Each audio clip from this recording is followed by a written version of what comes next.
আমি ঢাকা ধানমন্ডি থেকে বলছি। আজ আমি আমার মামার কাছ থেকে শোনা তার জীবনের একটা অস্বাভাবিক ঘটনা বলতে যাচ্ছি। তিনি একজন ডাক্তার। সঙ্গত কিছু কারণে আমি হসপিটালের নামটা উল্লেখ করতে পারছি না। তার প্রতিদিন যে কোনো একটা শিফটে কাজ করতে হয়। সেদিন তার শিফট ছিল নাইটে। হসপিটালটা বাসা থেকে খানিকটা দূরে হওয়ায় সে হসপিটালের ঠিক পেছনেই হোস্টেলে থাকতেন। সেদিন রাতে হসপিটালে তেমন কোনো পেশেন্ট ছিল না, অনেকটা খালি বলা যায়। তিনি নার্সদের ডেকে বললেন, আমি হোস্টেলে যাচ্ছি, জরুরি হলে আমাকে ডেকো। এই বলে তিনি হোস্টেলের দিকে যাচ্ছিলেন। যেহেতু হোস্টেলটি ছিল একদম হসপিটালের পেছনে, তাই সেখানে যাওয়ার জন্য শর্টকাট রাস্তা হচ্ছে হসপিটালের দোতলায় উঠে বাঁ দিকের লন ধরে সোজা গেলেই নিচের গেট থেকে বের হলেই হোস্টেল।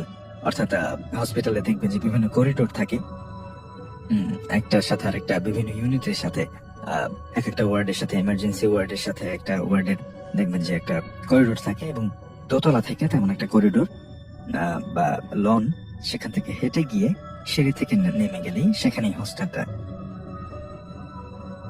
যেমন ভাবা তেমন কাজ। উনি দোতলায় উঠে বাঁ দিকের লন ধরে সোজা হাঁটতে শুরু করলেন। পুরো ফাঁকা লম্বা লেন, খানিকটা অন্ধকার। তিনি একাই হেঁটে যাচ্ছিলেন। সেখান থেকে খানিকটা হাঁটার পরে তিনি একজন মানুষকে দেখতে পেলেন, যিনি একটা লুঙ্গি পরে হাঁটু উঁচু করে দু হাতের মাঝে মাথা নিচু করে বসে আছে। অর্থাৎ সেই ফাঁকা লেনটা দিয়ে যেতে যেতে তিনি একজনকে দেখতে পেলেন, যিনি কিনা লুঙ্গি পরে হাঁটু উঁচু করে বসে দু হাতের মাঝখানে মাথা রেখে বসে আছেন। তিনি তার কাছে গেলেন, যে লোকটাকে জিজ্ঞেস করলেন যে, ভাই কি হয়েছে, আপনার কোনো সমস্যা? লোকটা মাথা উঠিয়ে মামাকে বললেন, স্যার আমাকে একটু সাহায্য করেন স্যার। মামা মনে মনে ভাবছিলেন, তিনি নার্সদের যখন জিজ্ঞেস করেছিলেন যে কোনো রোগী আছে কিনা, তারা বলেছিলেন যে নেই। তার মনে মনে নার্সদের উপর রাগ হলো। তারপর সে ওই লোকটাকে বললেন, চলেন ভাই, আমাকে আপনার রোগীর কাছে নিয়ে চলেন। লোকটা আগে আগে, মামা তার পিছু পিছু হাঁটতে লাগলো। তারপর লোকটা একটা কেবিনের সামনে দাঁড়িয়ে আঙুল দিয়ে মামাকে একটা বেড দেখিয়ে দিলেন। মামা কেবিনে ঢুকে দেখলেন একজন বোরকা পরিহিত মহিলা রোগীর সাথে বেডে বসে আছেন, আর মেঝেতে দুইটা বাচ্চা খেলছে। এই দেখে তার আরো রাগ হলো। তিনি জোর গলায় বললেন, আপনারা এখানে কি করছেন? রোগীর পাশ থেকে সরে দাঁড়ান। তারপর মহিলাটি বলে উঠলেন, স্যার উনি তো মারা গিয়েছেন, প্রায় 40 মিনিট হবে। এই বলে তিনি কান্নাকাটি করা শুরু করলেন। মামা ভাবলেন তিনি আসতে হয়তো দেরি করে ফেলেছেন। তিনি লাশের মাথা থেকে কাপড়টা সরাতেই যা দেখলেন, তা উনি ভাবতেও পারেননি। তিনি দেখলেন কিছুক্ষণ আগে যে লোকটা তাকে ডেকে এনেছিল, এটি সেই লোকটারই লাশ। এটা দেখে তিনি সেখানে আর এক মুহূর্ত থাকলেন না। সাথে সাথে বের হয়ে তিনি আবার সেই ফাঁকা লন ধরে হাঁটতে শুরু করলেন। ঘটনাটা এখানে শেষ হলেই বোধহয় ভালো হতো, কিন্তু ঘটনাটা এখানে শেষ হলো না। তিনি কাউকে কিছু না বলে চুপচাপ তার রুমে যেয়ে ঘুমিয়ে পড়লেন। তারপর স্বাভাবিকভাবেই কয়েকদিন কেটে গেল। এতক্ষণে তিনি সেই ঘটনাটা প্রায় ভুলে গিয়েছিলেন। তিনি এই ঘটনাকে খুব একটা গুরুত্ব দেননি, কারণ তিনি জানতেন ডাক্তারি পেশায় প্রায় এরকম অলৌকিক ঘটনা দেখা দেয়। কিন্তু তার পরের ঘটনাটা ছিল খুবই আশ্চর্যজনক। এই ঘটনার প্রায় 15 দিন পরে হাসপাতালে প্রচুর ভিড়। সেদিন তার ডে শিফট ছিল। তিনি লন দিয়ে মানুষদের চাপিয়ে চাপিয়ে যাচ্ছিলেন। যে লনটি পার হতে 3-4 মিনিট সময় লাগে, সেই লনটা পার হতে আজ 7-8 মিনিট লাগছে ভিড়ের জন্য। তিনি যখন ভিড়ের মাঝে হাঁটছিলেন, তখন ভিড়ের মাঝ থেকে একজন তার সামনে এসে বললেন, কি স্যার, সেদিন যে সাহায্য করতে বলেছিলাম করলেন না, আজ একটু সাহায্য করেন, তাহলে আসেন আমার সাথে। এই বলে লোকটা ভিড়ের মাঝে হারিয়ে গেল। মামা দ্রুত লন থেকে নেমে ক্যান্টিনে যেয়ে কাউকে কিছু না বলে চুপচাপ বসে ভাবতে লাগলেন যে কি হচ্ছে আমার সাথে। তারপর তিনি ঠিক করলেন তিনি আর হোস্টেলে যাবেন, কারণ তিনি বুঝতে পেরেছিলেন যে সে হোস্টেলে যেয়ে থাকতে পারবেন না। তাই তিনি খানিকটা দূরে তার একটা ফ্রেন্ডের সাথে মেসে থাকার সিদ্ধান্ত নিলেন। তিনি রোগী দেখা শেষ করে সন্ধ্যায় রওনা হলেন। যেহেতু খুব একটা দূরে না, তাই তিনি একটা রিক্সা নিলেন। তিনি রিক্সায় উঠে তার বন্ধুকে ফোন দিয়ে বললেন, রিক্সাওয়ালার চেহারা ঠিক মতো দেখা যাচ্ছিল না। শীতের সময় তাই রিক্সাওয়ালা একটা চাদর পেঁচিয়েছিলেন। কিছুটা যাওয়ার পর রিক্সা থামলো। তিনি ভেবেছিলেন যে তিনি তার গন্তব্যে পৌঁছে গিয়েছেন, তাই তিনি রিক্সা থেকে নেমে পড়লেন। তারপর একটা 20 টাকার নোট রিক্সা চালকের দিকে বাড়িয়ে দিতেই লোকটা তার চাদর সরিয়ে দেখলেন, দিয়ে বললেন, কি স্যার, 2 বার তো ফিরিয়ে দিলেন, এখন না করেন না। তারপর তিনি তার মামার হাতে একটা 10 টাকার নোট ধরিয়ে দিয়ে রিক্সা টান দিয়ে চলে গেলেন। মামা কিছু বুঝতে পারলেন না। দ্রুত পায়ে তার বন্ধুর বাসায় চলে আসেন। তার একজন বন্ধু ছিল আর একজন ছিল ডিউটিতে। তারপর তার হাতে থাকা রিক্সাওয়ালার দেয়া সেই 10 টাকার নোটটা খুলে দেখলেন সেখানে একটা ঠিকানা লেখা আছে। মামা তার বন্ধুদেরকে সব ঘটনা খুলে বললেন। তারপর তারা সিদ্ধান্ত নিলেন যে তারা সেই ঠিকানায় যাবেন। তারা গিয়ে দেখলেন এটি একটি গ্রামের ঠিকানা। সেখানে যে বাসার ঠিকানা লেখা ছিল সেখানে যেয়ে দেখতে পেলেন সেই বেডে বসে থাকা একটা মহিলা। মহিলাটি মামাকে দেখে বললেন, স্যার আপনি আসেন, বসেন। তারপর মামা মহিলাকে জিজ্ঞেস করলেন যে সেদিন যিনি মারা গিয়েছিলেন উনি আপনার কে হন? ওই মহিলা বলল যে উনি আমার হাজবেন্ড। মামা জিজ্ঞেস করলেন কি করতেন উনি? মহিলা বললেন যে উনি রিক্সা চালাতেন। উনি মারা যাওয়ার পরে ওনাদের সংসারে অনেক অভাব আসে। এবার মামা বুঝতে পারলেন যে সেই লোকটি তাকে বারবার সাহায্যের কথা বলেছিলেন। প্রিয় লিসেনার্স, এই মুহূর্তে যে ঘটনাটি আমি আপনাদের সাথে শেয়ার করতে যাচ্ছি, এই ঘটনাটি আমাকে পাঠিয়েছেন ভারতের পশ্চিমবঙ্গ রাজ্যের উত্তর 24 পরগনা জেলার স্বরূপনগর থানার 16 সারপুল ডাকবাংলো গ্রামের মোহাম্মদ ফিরোজ ইসলাম গাজী ভাই। তিনি চমৎকার একটি ঘটনা আমাদেরকে পাঠিয়েছেন, যে ঘটনাটি তিনি তার দাদার মুখে শুনেছিলেন। ঘটনাটি আজ থেকে 22 বছর আগের ঘটনা। সময় 2000 সাল। সময়টা ঠিক এখনকার মতো বর্ষাকাল ছিল। আমরা জানি যে ভারতের মুর্শিদাবাদ এবং মালদহ জেলা, এই দুইটা জেলার মধ্যবর্তী জায়গায়, সেই জায়গায় ভারত 1975 সালে একটি বাঁধ নির্মাণ করে। এই বাঁধের নাম ফারাক্কাবাদ। এই বাঁধে 109টি গেট রয়েছে। বাংলাদেশ থেকে 16.5 কিলোমিটার বাহিরে, মানে বাংলাদেশের সীমান্ত থেকে 16.5 কিলোমিটার দূরে এই বাঁধটি অবস্থিত। কলকাতা বন্দরকে চালু করার জন্য বা সচল রাখার জন্য মূলত এই বাঁধটি নির্মাণ করা হয়েছিল। কিন্তু এই বাঁধ নির্মাণের ফলে খোদ ভারতের পশ্চিমবঙ্গই বিভিন্ন সময় বন্যায় কবলিত হয়েছে। আর পানির যখন প্রচন্ড চাপ থাকে তখন ভারত এই বাঁধের বিভিন্ন দরজা খুলে দেয়। কারণ যদি খুলে না দেয় তাহলে ভারতের অংশে ভয়াবহ বন্যা দেখা দেয়, আর যখন খুলে দেয় তখন আমাদের এই অংশে ভয়াবহ বন্যা দেখা দেয়। তার মানে এই বাঁধটি উভয় দেশের জন্যই আসলে গলার কাটা।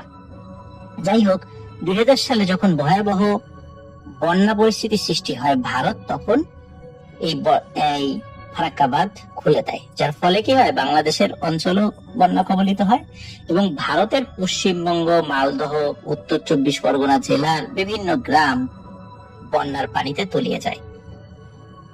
তো সময়টা এমন ছিল যে এতটা পানি হয়েছিল যে আশেপাশে উঁচু স্থান খুব কমই পাওয়া গিয়েছিল। আর ওই গ্রামের একজন মানুষ, তার নাম ছিল গোবিন্দ বিশ্বাস, উনি হঠাৎ মারা যান এই বন্যার মধ্যে। আর মূল ঘটনা মূলত এই গোবিন্দ বিশ্বাসকে কেন্দ্র করেই। উনি মারা গিয়েছিলেন স্বাভাবিকভাবেই, তবে সমস্যা যেটা হয় সেটা হলো ওনাকে দাহ করা নিয়ে। কারণ সাধারণত গ্রামের শ্মশানগুলি নদীর ধারে হয়, আর তখন বন্যার কারণে কোথায় নদী কোথায় শ্মশান সবই পানির নিচে। শ্মশান, কবরস্থান সবকিছুই তলিয়ে গেছে। আর আগেই বলেছি ঘটনার সময় কিন্তু ভরা বর্ষাকাল। তাই ঠিক করা হলো গ্রামের মাঠে যতদূর পর্যন্ত পানি উঠেছে তার থেকে কিছুটা দূরে তাকে দাহ করা হবে এবং কাজ শেষ হলে চিতার অবশিষ্ট অংশ ওই পানিতে বিসর্জন দেওয়া হবে। তো এই পরিকল্পনা অনুযায়ী চিতা সাজিয়ে তার উপরে লাশকে শুয়ে চিতায় আগুন দেওয়া হলো। ভালোভাবে আগুনও জ্বলছিল। এমন ভাবে 15-20 মিনিট চিতা জ্বলার পর হঠাৎ বৃষ্টি শুরু হয়। ঘটনা কিন্তু দিনের বেলা, এবং বৃষ্টির পানিতে চিতা নিভে যায়। এমন অবস্থায় যারা দাহ করতে গিয়েছিল তারা একে একে সবাই গ্রামে ফিরে আসে। মাত্র 8 থেকে 10 জন মানুষ যারা ওই লাশের অত্যন্ত কাছের ছিল, শুধু তারাই ওখানে ছিলেন।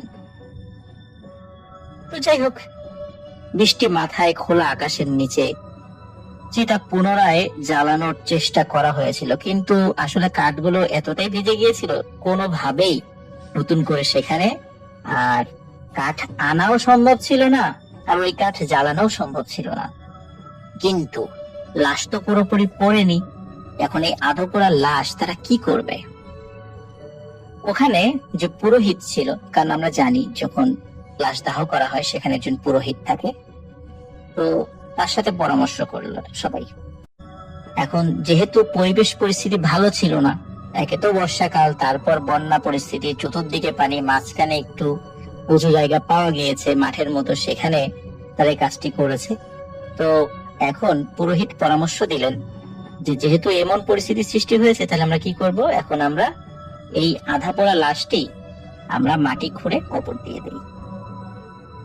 পুরোহিতের পরামর্শে লাশের অন্যান্য আত্মীয় স্বজন তারা ওখানে একটি গর্ত খুঁড়ে ওই আধা পোড়া লাশকে কবর দিয়ে যে যার বাড়িতে চলে যায়।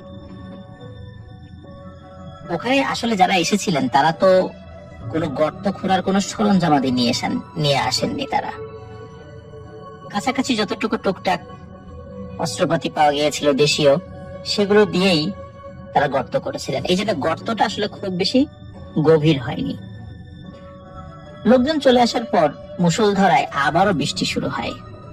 মুষলধারার এই বৃষ্টিতে ওই যে গর্ত যেটি খুঁড়ে তারা মাটি চাপা দিয়ে এসেছিলেন, এই মাটি সরে যায় এবং সরে গিয়ে ওই লাশটির শরীর মানে বিভিন্ন অংশ বের হয়ে যায়। যেহেতু বন্যা পরিস্থিতির কারণে যে কোনো উঁচু জায়গায় আমরা দেখি যে বিভিন্ন প্রাণী, কুকুর, বিড়াল, এগুলো কিন্তু বাঁচার তাগিদে সেই সমস্ত জায়গাগুলোতে আশ্রয় নেয়। আর যেহেতু ঘটনাটি এমন একটা উঁচু জায়গায় হয়েছিল, এই কারণে এই কুকুর, বিড়াল, শেয়াল তারা যে কাজটি করে সেটি হচ্ছে এই আধা পোড়া লাশটি তারা সেই গর্ত থেকে টেনে বের করে এবং টেনে হিচড়ে টুকরো টুকরো করে খেতে শুরু করে। ওই মাঠ ব্যাপী পচা মাংসের টুকরো, হাড্ডি ছড়িয়ে ছিটিয়ে থাকে। পচা দুর্গন্ধে ভরে গেল আশেপাশ। কিন্তু এখন তো কিছুই করার নেই। লাশ পচা হলো, সেটা যদি গোটা একটা শরীর হতো তাহলে পুনরায় মাটি চাপা দিলে সমস্যা মিটে যেত, কিন্তু এখন তো সেটা সম্ভব নয়। তো যাই হোক, এর বেশ কিছুদিন পরে ধীরে ধীরে সবকিছু স্বাভাবিক হয়। আস্তে আস্তে বন্যার পানিও সরে যায়। এবার শুরু হয় নতুন ঝামেলা। আর ভয়ঙ্কর ঘটনা আসলে শুরু এখান থেকেই। ওই যে যারা লাশটা দাহ করতে গিয়েছিল এবং বৃষ্টির কারণে ফেরত চলে আসে, তারা একে একে ভয়ঙ্কর স্বপ্ন দেখতে থাকে। ওই সেই লাশ পচা গলা অবস্থাতেই বলছে, তোরা আমার সাথে এমনটা কেন করলি? দেখতো আমার কি অবস্থা হয়েছে। এই বলে তার গোটা শরীরটা তাদের সামনে তুলে ধরে। যারাই স্বপ্নে দেখেছে তাদের সকলের বর্ণনা একই। সারা শরীরের মাংস পচে খসে পড়ছে, আর মাথার মগজগুলি পোকায় খেয়ে নাক ও কানের ছিদ্র দিয়ে বেরিয়ে পড়ছে। লাশটি বলছে, দেখ আমি শান্তিতে নেই, আর তোদেরকেও আমি শান্তিতে থাকতে দেব না, কারণ তোরা চাইলেই আরেকটু গর্ত করে আমাকে কবর দিতে পারতি, কিন্তু তা না করে এই কুকুর, বিড়াল, শিয়ালের জন্য আমাকে রেখে গেলি। তোদের জন্য কি আমি জীবিত থাকতে কিছুই করি নাই? আমার জন্য কি তোরা এতটুকুই কষ্ট করতে পারলি না? এই ধরনের কথা ওই লাশ বলতো, এবং ওই যে 8-10 জন যারা ছিল তারা প্রত্যেকেই এই স্বপ্নটা দেখতো। তারা যখন এই স্বপ্নটা দেখতো তখন তারা চিন্তা করলো এখন তো আসলে কিছু করার নেই, কারণ ওই লাশের এখন আর অংশ বিশেষ পাওয়া যাবে না, কারণ বিভিন্ন প্রাণী সেটিকে ছিন্ন বিচ্ছিন্ন করে খেয়ে ফেলেছে। কিন্তু এখন কি করা যায়? তারা পরামর্শ করতে থাকে, কিন্তু এই পরামর্শের ভেতরেই কিছু ভয়ানক ঘটনা ঘটতে থাকে। এদের মধ্যে একজন রাতের বেলা বাজার থেকে ফিরছিল। বাজার থেকে ফেরার পথে একটি গাছের নিচে একজন মানুষকে দাঁড়িয়ে থাকতে দেখে। দূর থেকে তাকে চেনা যাচ্ছিল না স্বাভাবিকভাবেই, যেহেতু সন্ধ্যার পর, আর তার সাথে অন্য কোনো মানুষও ছিল না। কিন্তু গ্রামের মানুষ স্বাভাবিকভাবে কাউকে দেখলে তার পরিচয় জিজ্ঞেস করে। এটা আমাদের বাংলাদেশে আমরা এটা দেখতে পাই। স্বাভাবিকভাবেই তিনি তাকে জিজ্ঞেস করে, এই গাছের নিচে কে দাঁড়িয়ে? তখন কোনো কথা বলে না। উনি চিন্তা করে কি ব্যাপার, চোট তোর নাকি, এই চিন্তা করে তিনি এগিয়ে যান। এগিয়ে যাওয়ার পর তিনি ভয়ানক দুর্গন্ধ উনি অনুভব করেন এবং উনি দেখতে পান যে সামনে যে মানুষটি দাঁড়িয়ে আছে সেটি আর কেউ নয়, ওই যে তাদের সেই আত্মীয় গোবিন্দ। তার দেহ পচে মাংসগুলো খুলে পড়ছে। এই দৃশ্য দেখে উনি চিৎকার দিয়ে ওইখান থেকে দৌড়ে চলে আসেন। নিজের বাড়িতে এসে উনি সেন্সলেস হয়ে যান। পরবর্তীতে সবাইকে ঘটনাটি খুলে বলেন। ঘটনাটি কিন্তু এখানেই শেষ নয়। ওই 10 থেকে 12 জনের বা 8 থেকে 12 জনের যে দলটি ছিল তাদের মধ্যে আরো একজন, উনি রাতের বেলা কোনো কারণে ঘর থেকে বাইরে বের হয়েছেন। তিনি দেখেন উঠোনের উপর একটি ছায়া মূর্তি দাঁড়িয়ে আছে। তিনি ভালো করে চাঁদের আলোতে দেখতে পান যে ছায়া মূর্তিটি আর কেউ নয়, তাদের সেই নিকটাত্মীয় গোবিন্দ। এটি দেখে তিনিও মারাত্মক ভয় পান, চিৎকার দিয়ে সেন্সলেস হয়ে পড়ে যান। আরো একজন ব্যক্তির সাথে আর একটা ঘটনা ঘটে। তিনি রাতের বেলা বাড়িতে ফিরছিলেন। ফেরার সময় টিনের চালের উপরে কোন একজন মানুষকে বসা দেখতে পান। তাকে বসা দেখতে পেয়ে তিনি জিজ্ঞেস করেন যে এই চালের উপরে কে বসে আছে? উনি চিন্তা করেছেন হয়তো বা চোর টোর বসে আছে, কিন্তু কোনো সারা শব্দ না পেয়ে উনি যখন কাছে যান এবং হাতে থাকা টর্চ লাইটটি ওই মানুষটির দিকে ধরেছেন, তখন তিনি দেখেন এটি আর কেউ নয়, সেই গোবিন্দ। তার দেহের অবস্থাও ঠিক একই রকম যেমনটা স্বপ্নে দেখেছিলেন, শুধু চেহারাটা দেখে বোঝা যাচ্ছে একটু একটু, আর সমস্ত শরীরের মাংস খুলে খুলে পড়ছে। এটি দেখে তিনিও বিকট শব্দে একটা চিৎকার করে ওঠেন। বাড়ির অন্য লোকজন চলে আসে, কিন্তু চালের উপর কাউকে দেখা যায় না। এরকম 3টি ঘটনা যখন ঘটে তখন অন্য যারা ছিলেন সেখানে তারাও আতঙ্কিত হয়ে পড়েন। এবার তো আমাদের পালা, আমাদের সাথে ঘটবে। তারা আর কাল বিলম্ব না করে একজন ভালো পুরোহিতের সাথে যোগাযোগ করেন এবং একজন তান্ত্রিকের সাথে যোগাযোগ করেন। তারা পরামর্শ দেন যে আসলে এভাবে লাশ ফেলে আসা ঠিক হয়নি, কারণ যে যেই ধর্মের মানুষই হোক, সে মারা যাওয়ার পর একটা প্রপার সৎকার করা, এটা অন্য মানুষের উপর দায়িত্ব হয়ে পড়ে। যেহেতু উনি হিন্দু ধর্মের মানুষ ছিলেন, তাদের উচিত ছিল, যেহেতু তখন দিনের বেলা ছিল, তাদের উচিত ছিল যে কোনো ভাবে অন্য জায়গা থেকে কাঠ নিয়ে এসে তার দাহ সম্পন্ন করা, অথবা খুব সুন্দরভাবে গর্ত করে গর্তটা গভীর করে সেখানে লাশটি কবর দেয়া। কিন্তু তারা দায়সারা ভাবে কাজটি করেছে, এই জন্য এই ঘটনাগুলো ঘটছে। যাই হোক, এখন সেই পুরোহিত এবং তান্ত্রিক পরামর্শ দেন যে তাদের ধর্মের যে রিচুয়াল গুলো রয়েছে, যেমন শ্রাদ্ধ, তারপর পিণ্ডি দান, আত্মার শান্তির জন্য ওই যজ্ঞ ইত্যাদি যে জিনিসগুলো রয়েছে সেগুলো করার জন্য। এবং এগুলো করার পর সত্যি ওখানে আরো যারা ছিলেন, এই 12 জন, 8 থেকে 12 জনের মধ্যে যারা ছিলেন, তাদের সাথে আর কোনো ঘটনা ঘটেনি, সবকিছু ঠিক হয়ে যায়। আসসালামু আলাইকুম রাসেল ভাই, আশা করছি আপনি ভালো আছেন। তো রাসেল ভাই, আজকে আমি যে ঘটনাটি আপনার সঙ্গে শেয়ার করছি এটা একটা অ্যাম্বুলেন্সের ঘটনা। যে ঘটনাটা আমাদের এলাকার একজন অ্যাম্বুলেন্স ড্রাইভারকে নিয়ে। তো রাসেল ভাই, আমি কোনো কথা না বলিয়ে সরাসরি চলে যাচ্ছি ঘটনায়। আমাদের এলাকার মানে একদম শেষ প্রান্তে একটা বাড়ি, যে বাড়িটা যিনি কর্তা তার নাম রহিম মিয়া। তিনি একজন অ্যাম্বুলেন্স ড্রাইভার। বহু বছর ধরে তিনি এই কাজে নিয়োজিত আছেন। কিন্তু মানে এক রাতের ঘটনা, যে ঘটনা তিনি কখনো ভুলতে পারেননি, পারবেন না। রাসেল ভাই, এই রহিম ড্রাইভার আমাকে ঘটনাটি বলেছিল, সেটাই আমি আপনাদের কাছে শেয়ার করছি। সেদিন বৃহস্পতিবার রাত।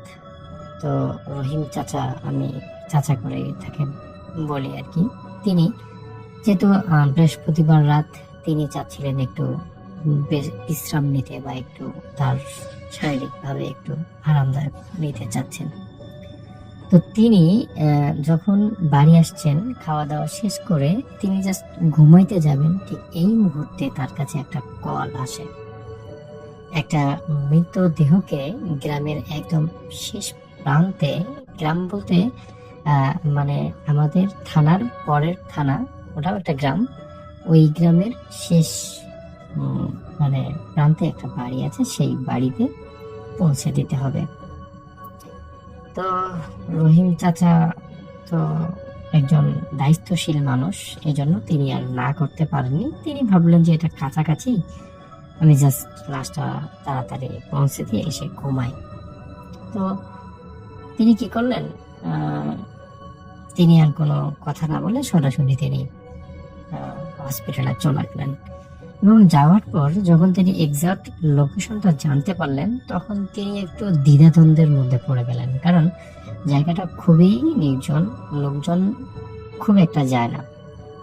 তিনি এটা শোনার পর প্রথমে দ্বিধাদ্বন্দ্বে মানে পড়ে গেলেন যে আসলে সেখানে যাব কি যাব না, একটা মানে দোটানার মধ্যে পড়ে গেলেন। তো অ্যাম্বুলেন্স মানে যে ছিল, সেই অ্যাম্বুলেন্সের একজন হেল্পার ছিল যার নাম হচ্ছে জসিম। তো তিনি বললেন যে ওস্তাদ সমস্যা নাই, কিছু হবে না। তো তারপর রহিম চাচা তার গাড়ির পিছনের যে ঢাকনা আছে সেটা খুলে দিলেন এবং স্ট্রেচারটা মানে বের করে দিলেন, লাশটা যেন তোলা হয়, এবং লাশটা নিয়ে এসে স্ট্রেচারটা সহ লাশটা ঢেকে দেওয়া হলো। তারপর রহিম চাচা গাড়ি নিয়ে বের হয়ে গেলেন সেই গ্রামের উদ্দেশ্যে। রাস্তায় বের হওয়ার কিছুক্ষণ পর থেকেই রহিম চাচা অদ্ভুত কিছু একটা অনুভব করতে লাগলো আর কি। তিনি দেখতেছেন যে রাস্তাটা অস্বাভাবিকভাবে কুয়াশায় ঢাকা, যেন রাস্তাটা শেষ হবে না, বা রাস্তাটার মানে শুধুমাত্র 1-1.5 হাত সামনেই দেখা যাচ্ছে, আর বেশি কিছুই দেখা যাচ্ছে না। তিনি বেশ খানিকটা মানে কি বলে দ্বিধাদ্বন্দ্বের মধ্যে পড়ে গেলেন। তারপর তার যে হেল্পার ছিল, সেই হেল্পার হঠাৎ করে বলে উঠল, ভাই ভাই, আপনি কি কিছু শুনতেছেন? রহিম চাচা এবার বেশ খানিকটা অবাক হয়ে গেলেন, বললেন যে কিরে জসিম, কি শুনবো, শোনার কি আছে, ঠিকই তো গাড়ি চালাচ্ছে। তারপর সেই যে হেল্পার জসিম ছিল, তিনি ধীরে ধীরে বললেন যে পিছনের দিকে তাকান, পিছন থেকে কেউ যেন আমাদেরকে ফলো করতেছে। এবার রহিম চাচা হেসে উড়িয়ে দিল, তুই কিরে নতুন রাত্রে ভাড়া মারিস নাকি, কি বলতেছিস? তো যেহেতু উস্তাদ বলতেছে, সেহেতু জসিম চুপ হয়ে যায়, তিনি আর কোনো কথা বলেন না। তারপর আর কিছু দূর যাওয়ার পর আবারও জসিম বলে, উস্তাদ কিছু কি শুনতেছেন?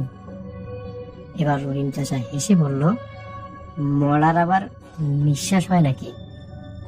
তুই এমন ভাবে বলতেছিস যেন মরাটা কথা বলতেছে, এই টাইপের নাকি?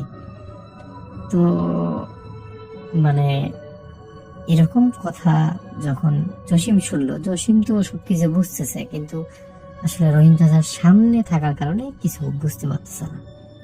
তো তারপর তাদের এই কথোপকথন চলার একটা সময় রাস্তা থেকে একটা হুম শব্দ উঠলো, মানে একটা ঢৌকের শব্দ আসলো, একটা ঠান্ডা ভারী নিঃশ্বাসের শব্দ এমন ভাবে রহিম চাচার কানে এসে পৌঁছালো, মানে এবার দুজনে একসাথে চুপ হয়ে গেল। মানে এমন ভাবে চুপ হয়ে গেল যেন মানে পরিবেশটা একদম নিস্তব্ধ হয়ে গেছে। তারপর রহিম চাচা ধীরে ধীরে তার ভিতরে যে গ্লাস আছে, যে গ্লাস দিয়ে বাহিরে দেখা যায়, সেই গ্লাস দেখে তার যে শরীর ছিল সেই শরীরটা একদমই ঠান্ডা হয়ে গেল। কারণ তিনি সেখান থেকে দেখতেছেন তার গাড়ির ভিতরে যে স্ট্রেচারটা রাখা আছে, ওটার উপর থেকে যে কাপড়টা দিয়ে লাশটা ঢেকে দেওয়া হচ্ছে, সেই কাপড়টা কেমন জানি লড়ছে, যেন ভিতর থেকে কেউ এমন ভাবে নিঃশ্বাস নিচ্ছে যেন জীবিত কোনো মানুষ। এবার জসিম কাপা গলায় বলল, ভাই গাড়ি থামান, গাড়ি থামান, তাড়াতাড়ি গাড়ি থামান, সমস্যা হয়ে গেছে। রহিম থামাতে যাচ্ছিল, মানে থামাতে যাবে, ঠিক তখনই ঠাস করে একটা শব্দ আসলো এবং পিছনের দরজাটা নিজের থেকেই জোরে আঘাত করলো এবং দরজাটা খুলেও গেল। এরপর আবারও সেই নিঃশ্বাস নেওয়ার শব্দ, আরো কাছে, আরো ভারী, মনে হচ্ছে যেন সেই লাশটাই এত জোরে জোরে নিঃশ্বাস নিল বা নিচ্ছে। তারপর তারা দুজনের মাঝ থেকে হঠাৎ করে সেই স্ট্রেচারের কাপড়টা ধীরে ধীরে সরে গেল আর তাদের সামনে সেই মৃতদেহটা একদম পুরোপুরি ভেসে আসলো। তারপর তারা দেখলো লাশটার দুটো চোখ পুরোপুরি সাদা, মুখে এমন ধরনের বিকৃত হাসি যেটা আসলে একজন মানুষের পক্ষে হাসা সম্ভব না। তারপর সেই লাশটা ধীরে ধীরে বলল, আমাকে আমার ঠিক জায়গায় নিচ্ছ তো? এবার রহিম আর জসিম একদম জোরে চিৎকার করে উঠলো। তারা দুজন গাড়ি মানে দুজন মিলে গাড়িটা নিয়ন্ত্রণ করতে পারলো না। তারপর সেই অ্যাম্বুলেন্সটা রাস্তার পাশে ধাক্কা খেলো একটা গাছের সাথে। তারপর রহিম চাচা এবং তার ড্রাইভার জসিমের আর কিছু মনে নেই। তারা দেখেন পরদিন সকালে তাদের আশেপাশে অনেক মানুষ জড়া হয়ে গেছে। অ্যাম্বুলেন্সটা ভাঙ্গা অবস্থায় পড়ে আছে, সামনে রহিম অজ্ঞান এবং জসিম অজ্ঞান, কোনো কিছুই নেই। আশেপাশে শুধু মানুষ আর মানুষ, সবাই দেখতে আসছে এই অ্যাম্বুলেন্সটাকে। তারপর জসিম এবং রহিম কাকাকে জাগানো হলো। তারা দুজনকে জিজ্ঞাসা করা হলো, এত রাত্রে তোমরা এখানে কেন? তখন তারা গত রাত্রের ঘটনা সবটা খুলে বলল। তারপর সেখান থেকে অ্যাম্বুলেন্সের মানে তথ্য জানার জন্য হসপিটালে কল করা হলো, কিন্তু হাসপাতাল থেকে এরকম কোনো তথ্যই দেওয়া হয়নি। গত রাত্রে কোনো লাশই তারা ডেলিভারি করেনি। তারপর রহিম চাচা আরো বেশি ভয়ানক ভাবে ভয় পেয়ে যায়। তাহলে গত রাত্রে আমরা কিভাবে, কোন জিনিস নিয়ে এতদূর পর্যন্ত আসলাম, এই সব কিছুই তার মাথার উপর দিয়ে যাচ্ছে। তিনি কোনোভাবেই তার মাথাকে শান্ত করতে পারছে না। তারপর রহিম চাচা এবং জসিমকে গ্রামের একজন ভালো হুজুরের কাছে নিয়ে যাওয়া হয় এবং হুজুর তাদেরকে দেখে তাদের অবস্থার কথা শুনে ভালো করে তাবিজ পরিয়ে দেয় এবং 3 দিনের পানি খাওয়ার জন্য পানি পড়া দিয়ে দেয়। এটা কাহিনী হওয়ার পর থেকে রহিম চাচা তার যে অ্যাম্বুলেন্স ছিল সেই অ্যাম্বুলেন্সটা বিক্রি করে দেয় এবং রাত্রের বেলায় তার যত রকমের কাজকর্ম আছে সব কাজকর্মই বন্ধ করে দেয়। আমাদের এলাকার লোকেশন যদি আপনাদেরকে বলি তাহলে আপনারা হয়তো লোকেশনে চলে আসবেন। আর আপনাদেরকে বলে রাখি যে সেই রহিম চাচা এখনো জীবিত আছে, জসিমও জীবিত আছে, কিন্তু তারা এই পেশার সাথে আর জড়িত নেই। তো রাসেল ভাই, এটাই ছিল ঘটনা। ভালো থাকবেন, সুস্থ থাকবেন, আপনার মঙ্গল কামনা করে শেষ করছি। আল্লাহ হাফেজ। আজ আপনাকে যে ঘটনাটি লিখে পাঠাচ্ছি সেটা আমার কলেজের এক বান্ধবীর কাছ থেকে শোনা। সে আমাকে যেভাবে বলেছিল আমি ওভাবেই বলার চেষ্টা করছি। যদি ভালো লাগে পড়ে শোনাবেন। আমার বয়স যখন 6 বা 7 মতো, তখন থেকেই আমার কেমন জানি একটা বিষয় অস্বস্তি হতে শুরু করে। ঠিক মতো ঘুমোতে পারতাম না। ঘুমের মধ্যে বারবার শুধু মনে হতো কেউ যেন আমাকে ধাক্কা দিয়ে খাট থেকে ফেলে দিচ্ছে। চোখ খুললে দেখতে পেতাম আমি ফ্লোরে পড়ে আছি। খেলতে গেলেও শুধু বারবার পড়ে যেতাম। কে যেন পা ধরে আটকে রাখার চেষ্টা করত। সন্ধ্যার পরে একা বাড়ির বাইরে যেতে পারতাম না। আমি যখন ক্লাস 3-তে পড়তাম তখন একদিন স্কুল থেকে ফিরে আসার পথে একটা অদ্ভুত ঘটনা ঘটে। রাস্তার দুধারে শিরীষ আর মেহগনি গাছ, মাঝখানে মাটির রাস্তা। হঠাৎ একটা কাশির শব্দ শুনে ঘাড় ফিরিয়ে পেছনে ফিরে তাকালাম। আশেপাশে কোথাও কোনো লোকজন নেই। আবার হাঁটতে লাগলাম। এবার আচমকা কেউ যেন আমার বাম হাতটা ধরে বসলো। আমি চমকে উঠে একটা ঝটকা মেরে হাতটা ছাড়িয়ে নিতে চেষ্টা করলাম, তবে সে হাতের জোর ছিল অনেক। আমি কোথাও কাউকে দেখতে পাচ্ছিলাম না, অথচ স্পষ্ট বুঝতে পারছিলাম যে কেউ আমার হাতটা ধরে রেখেছে। সে এতটাই গরম ছিল সেই হাতটা যে মনে হলো আরেকটু হলেই আমার হাতের চামড়া পুড়ে যাবে। আমি প্রচন্ড ভয় পেয়ে কাঁদতে শুরু করি।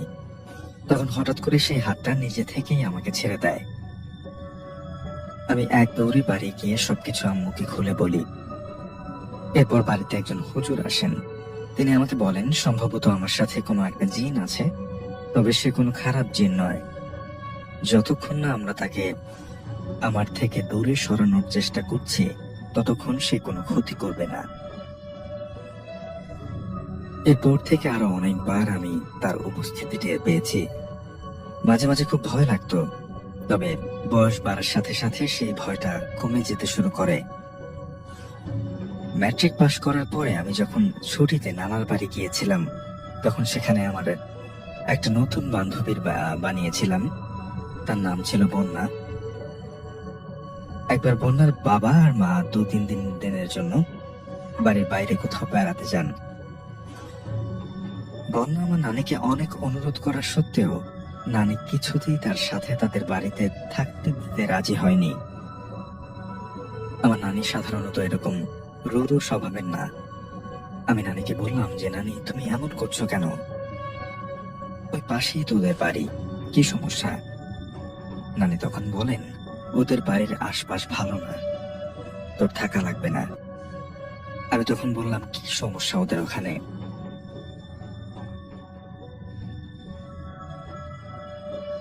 নানি প্রথমে বলতে না চাইলেও পরে জানান যে ওদের বাড়ির পেছনের পুকুর পাড় আর বাঁশ ছাদটা নাকি খারাপ জায়গা, ওখানে নাকি জিনেরা থাকে।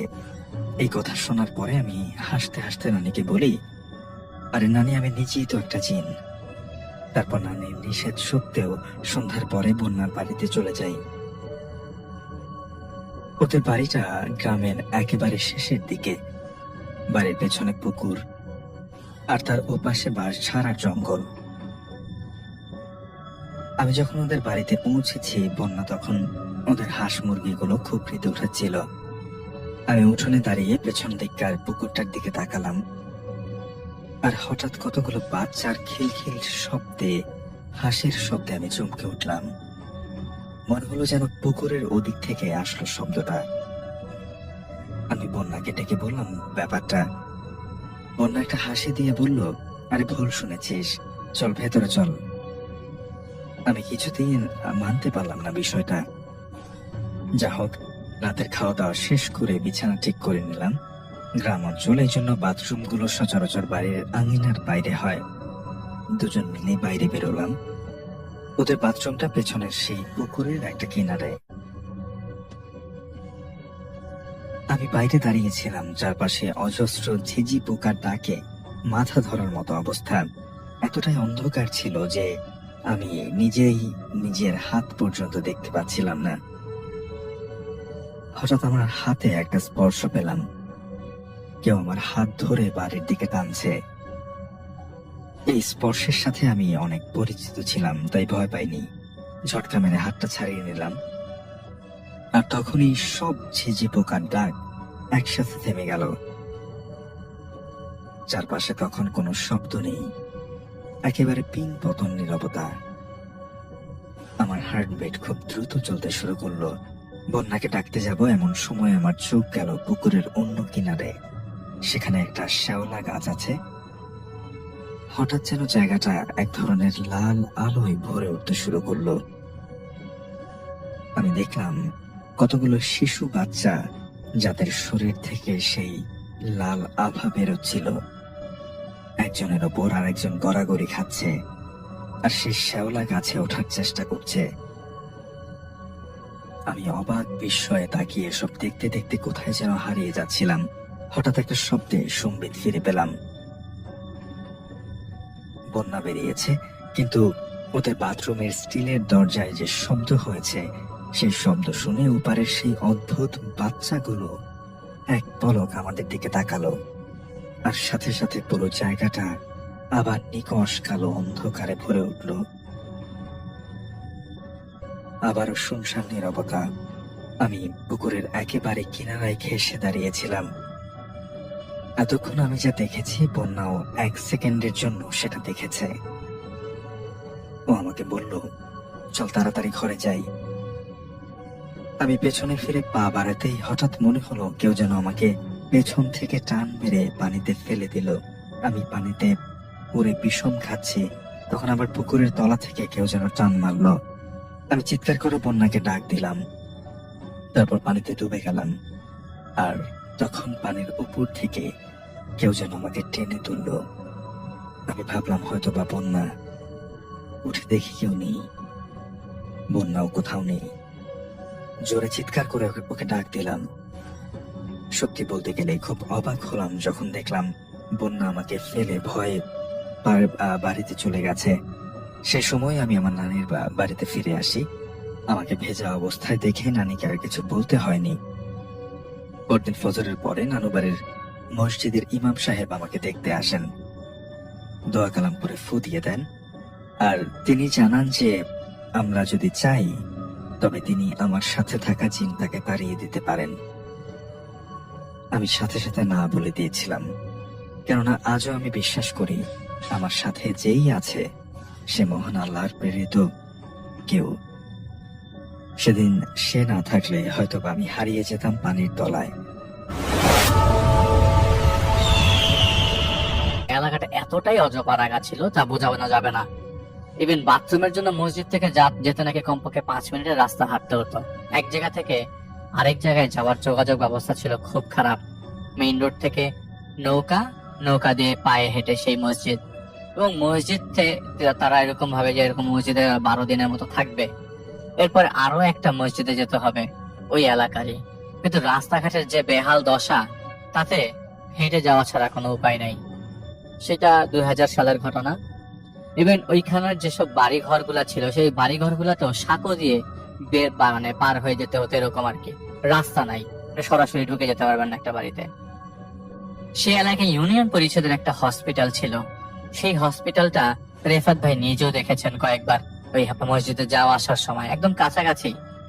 তো সেখানকার মসজিদে থাকা অবস্থায় তিনি একজন লোককে প্রায় দেখতেন মসজিদে বসে আছে, না হলে শুয়ে আছে। আবার আসরের ওয়াক্তে চলে যাচ্ছে, আসরের নামাজ পড়ে। এরপরে মাগরিব এবং ঈশার ওয়াক্তে তিনি আর আসতেন না। আবার ফজরের ওয়াক্তে আসতেন।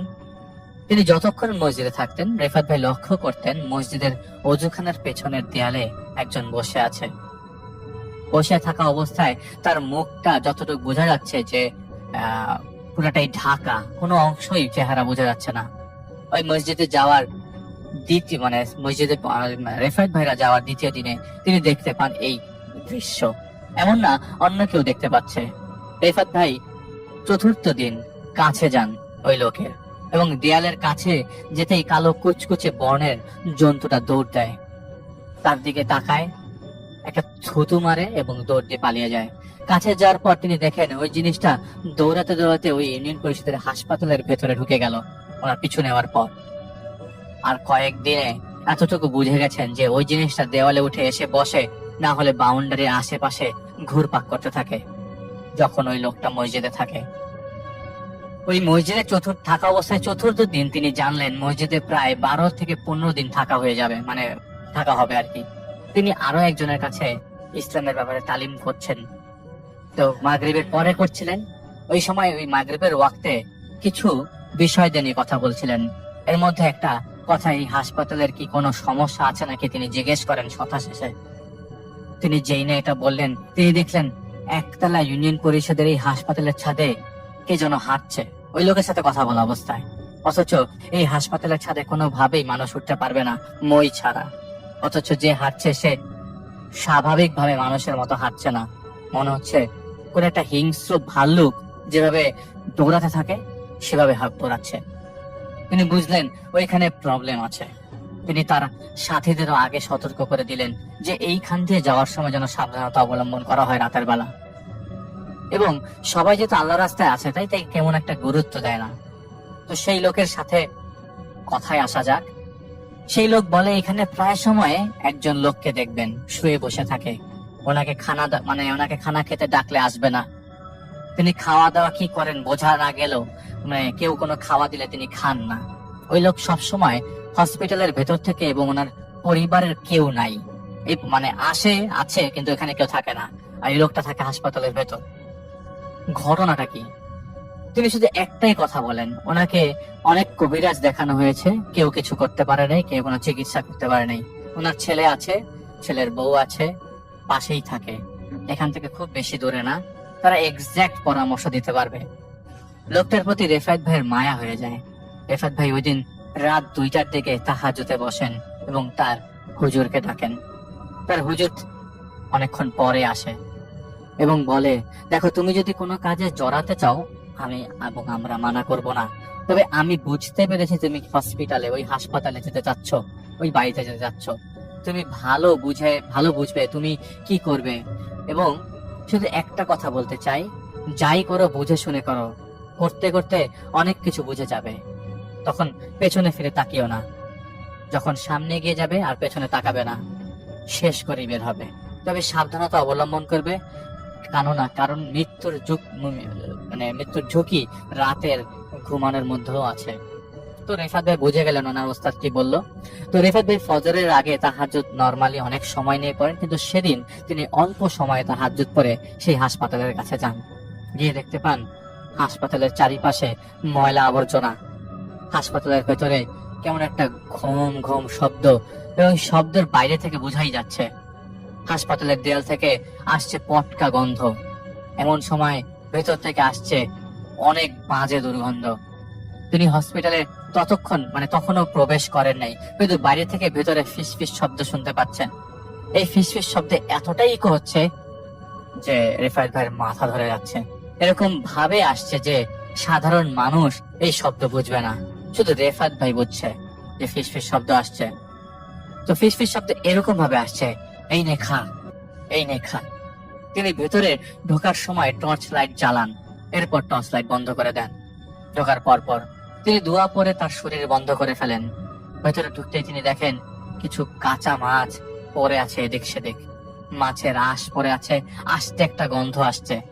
দেখে দেয়াল থেকে বেরিয়ে যা শব্দ আসছে, জোরে জোরে হাসার শব্দ আসছে, অনেক কান্নার শব্দ আসছে। উনি বললেন সিজোফ্রেনিয়া রোগীরা এরকম ফিসফিস শব্দ শুনে থাকে। তিনি যত ভেতরে ঢুকতে থাকেন ততই চিৎকার শুনতে থাকেন, মনে হচ্ছে বন্দি অবস্থায় অনেকেই চিৎকার করছে, চিৎকার করতে করতে মেরে ফেলবে রিফাত ভাইকে, এরকম অবস্থা। এই মিলিয়ে এরকম তার 6 জায়গায় ফিল হলো। এর আগেও তিনি এরকম বহু জায়গায় ঢুকেছেন। তিনি বুঝলেন জায়গাটাতে কিছু আছে। এই বুঝতে বুঝতে রেফাত ভাইয়ের শরীরের পাশ থেকে কিছু একটা গেল, মনে হচ্ছে তাকে ভেদ করে চলে গেল, এবং একটা না অনেকগুলা ভেদ করে পাশের রুমে ঢুকে গেল। তিনি দেখলেন রুমের ভেতরে 7-8 জন কুচকুচে বর্ণের মানুষ, অন্ধকার রুম, চাঁদের আলোতে অনেকটুক স্পষ্ট। ওদের অন্ধকার যেন চাঁদের আলোকেও হার মানায়। অনেকগুলো মাছ পড়ে আছে মেঝেতে, আর সেই লোকটা মাছগুলো খাচ্ছে। সেই লোক, যে লোকটা মসজিদে নামাজ পড়তে আসে, সে লোকটা কাঁচা মাছ খাওয়া অবস্থায় অনেক জোরে জোরে হাসছে আর কথা বলছে। কথার ভয়েস, কথার ভেতর থেকে যে আসছে সেটা যে ওনার ভয়েস, এটা বোঝা গেল। তুই এখানে এসছিস কেন? নিজের বিপদকে নিজে ডাকতে চাস? তোর সাথে আমাদের কোনো সম্পর্ক নাই। ও আমাদের শিকার। এমন কিছু করিস না যাতে তোর ঘাড়ও মটকে যায় আর এই হারামের ঘাড়ও মটকে যায়। ও আমরা না থাকলেই নামাজে যায়। ওকে জ্যান্ত পুঁতে ফেলবো কয়েকদিনের মধ্যে। চিন্তা করিস না, এইখানেই কবর করে ওর কবর হবে। তখন তো তুই থাকবিও না। এখন আসছিস কেন? বাঁচাতে আসছিস নাকি? এই বলতে রেফাত ভাই সেখান থেকে বেরিয়ে যান।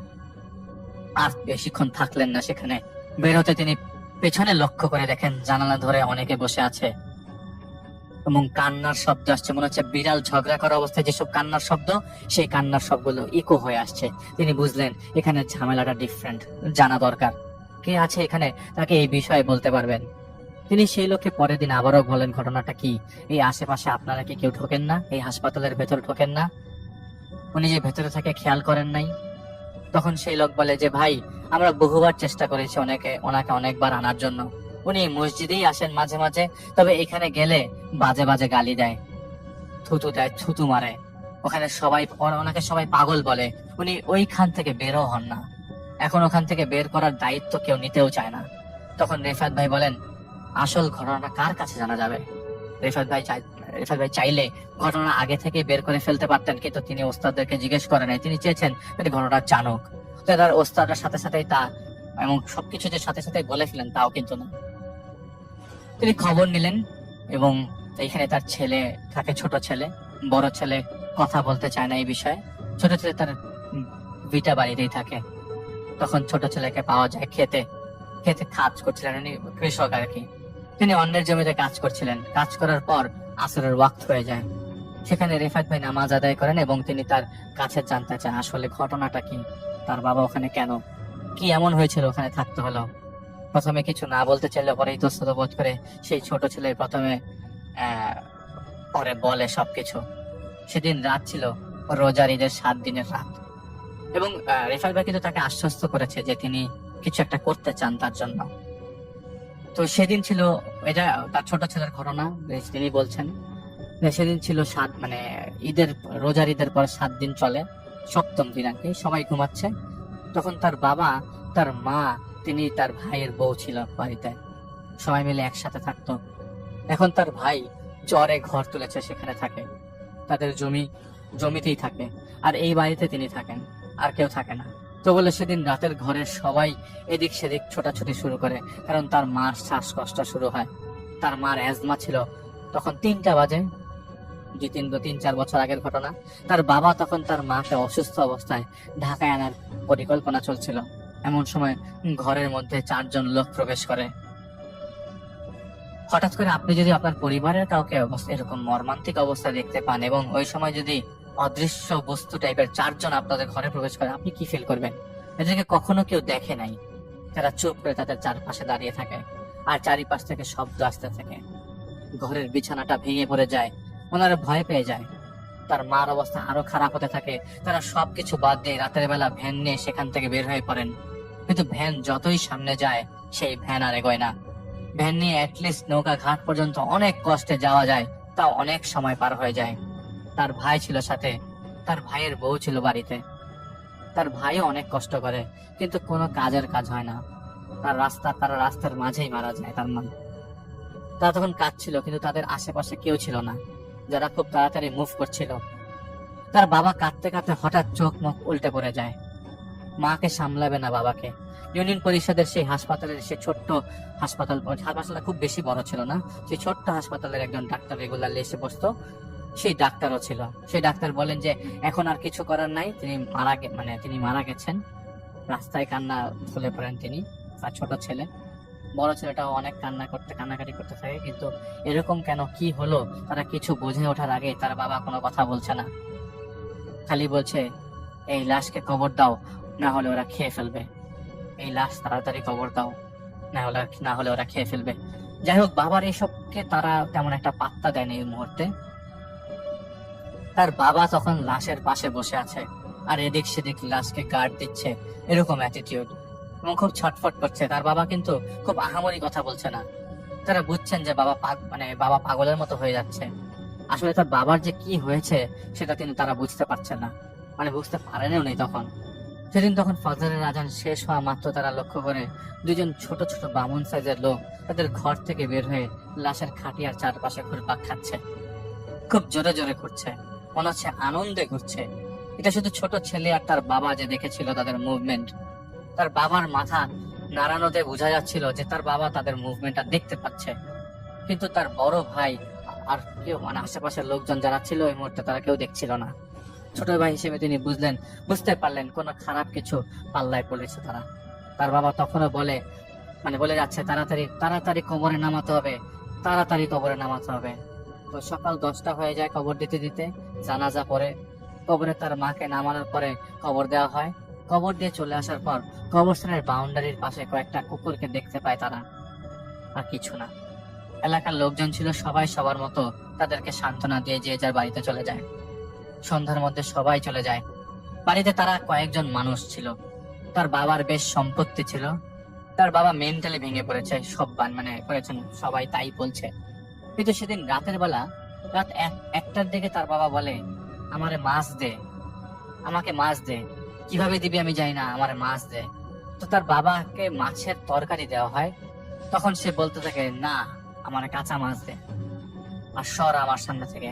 এত রাতে কি করবে? উনি খুব ছটফট করছে, এবং তার ছোট ছেলে, তিনি ভেবে পাচ্ছেন না। সারা রাত ঘুমানো হয় নাই। একে তো মারা গেছে তার মা, তার উপরে তার বাবা শুরু করছে এটা। তার বাবার নাম আসলাম, আমি নামটা বলতে ভুলে গেছি। তারা বুঝতে পারছিল না কি হয়েছে আসলে। রাত হলেই ঘরের মধ্যে কে যেন দৌড়াদৌড়ি করে, কলসিটা টান দিয়ে ফেলে দেয়। এই মিলে 2টা কলসি ভেঙে চুরমার। ঘরের সিলিং এ ধরে কে যেন নড়তে থাকে। হাসির শব্দ চারিপাশ থেকে, ফিস ফিস শব্দ আসতে থাকে। তার বাবা যখনই হাসির শব্দ আসতো, তার বাবা তখনই অনেক হাসতো। তিনি বুঝলেন যে অবস্থা এখন আর নর্মাল নেই। তার বাবাকে চিনে ধরলো নাকি। তখন গ্রামের এক মুরব্বীর কাছে তার বাবাকে নিয়ে যান। তিনি ঝাড়ফুঁক করেন, এলাকার লোকজন জানে। নাকের সামনে মরিচ ধরে অনেক চেষ্টা করে, কিন্তু কিছুতেই সে কথা বলছে না, কিছুতেই কোনো কথা আসছে না। তাকে এক ঘরে আটকে রাখার মতো অবস্থা আসলো। যখনই মাগরিবের ওয়াক্ত শেষ হয়ে যেত, তখন থেকে তখনই বাড়ির মধ্যে শুরু হয়ে যেত ধ্বংসযজ্ঞ। এর মধ্যে কুরবানি ঈদ যায়। রাতের বেলা উদ্ভট শব্দ এবং আজগুবি স্বপ্ন দেখতো তার ছোট ছেলে। বড় ভাইকে জানান তিনি, কিন্তু তার বড় ভাই জানালে বলে তিনি এগুলি সব ইগনোর করো। তো কেন এরকম হচ্ছে, কি নিয়ে এরকম হচ্ছে, সেই মুরব্বীও বলতে পারছিল না। কিছুই কমে নাই। নাকের মধ্যে মরিচ ডলেও কাউকে সামনে আনতে পারেনি। তার বাবা পাগল, ঠিক আছে, কিন্তু তাদের রাতের বেলা ঘরের মধ্যে এত শব্দ কোথা থেকে আসে? তখন তার ভাই বলে, কই, আমরা তো পাশের ঘরে থাকি, আমরা তো এরকম কিছু পাই না। এলাকার চেয়ারম্যান তখন বলে, দেখ, তোর বাবাকে নিয়ে যে একটা জায়গায়, ওইখানে গেলে একটা সমাধান পাবে। তখন তার বাবাকে নেওয়া হয়। সেই বাড়িতে ঢোকার আগেই তার বাবা অজ্ঞান হয়ে যায়, তার বাবাকে আরেকটা জায়গায় নিয়ে যায় দেখানোর জন্য। তো সেই বাড়িতে ঢোকার আগে তার বাবা অজ্ঞান হয়ে যায়। সেই জ্ঞান হারিয়েছে, পরে আর ওখানে কোনো কাজ হয়নি। তার বাবাকে রেখেই তিনি আবারও সেই হুজুরের কাছে যায়, যে হুজুরের কাছে নিয়ে যাওয়া হয়। হুজুর বলে, দেখেন, আমরা যাই করি না কেন, এটা কিছু করার নাই। আপনার বাবাকে কেউ ক্ষতি করে ফেলেছে। এই ক্ষতিটা এই তাবিজটা দিয়ে দেখতে পারেন। আপনি একটা তাবিজ দেন। আপনার বাবা তো নামাজি, তাই পুরোপুরি করতে পারে নাই, পুরোপুরি তাবিজ করতে পারে নাই, তবে পুরোপুরি করে ফেলবে খুব শিগগিরই। তিনি তখনই তার বাবাকে বাড়িতে নিয়ে আসেন। এদিকে বাড়িতে নিয়ে আসার পর তার বড় ভাই জমি জমা নিয়ে বসেন। তার বাবার কোনো হদিশ নাই। তিনি ছোট ভাই আর এলাকার লোকজন দিয়ে বসিয়েছেন, কি আর করার, তিনিও বসেন। জায়গা জমির ভাগাভাগি হয়ে যায়। সেদিন ছিল শুক্রবার। সেদিন রাতের বেলা বাবাকে তিনি ইউনিয়ন পরিষদের সেই ছোট্ট হাসপাতালের পাশে যেতে দেখে।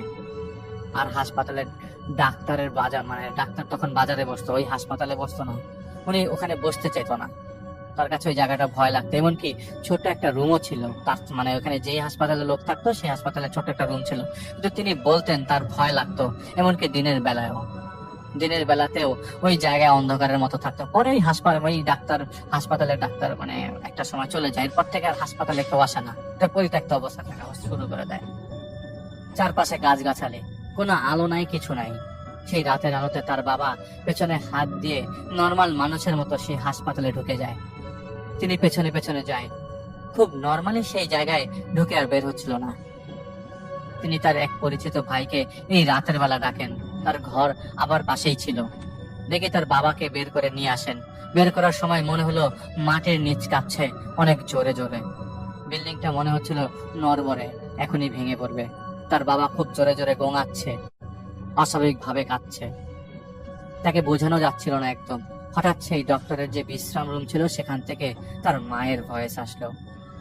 তার এই ছেলের নাম হারুন। এই হারুন, কই যাস? হারুন, যাইস না, তোর আব্বাকে নিয়ে যাইস না। তার সেই ভাই সেই শব্দ শুনছিল না, কিন্তু তিনি শুনছিলেন। তোর বাপকে নিস না, না হলে পথের ফকির হবি, নইলে তোর ক্ষতি হবে। তার বাবার এই অবস্থা থেকে তার ভাবি চলে যায় বাপের বাড়ি। তার বড় ভাই তখনও তাদের এইসব বিষয় পাত্তা দিচ্ছিল না, একদমই দিচ্ছিল না। তার বাবা এক পর্যায়ে খুব বড় রকমের সমস্যা হয়ে যায়, পাগলের মতো অবস্থা হয়ে যায়। সে হাসপাতালে থাকবেই। সেই হাসপাতালে একটা সময় সারাক্ষণই থাকতো, আর মসজিদে কয়েকটা ওয়াক্ত যেত।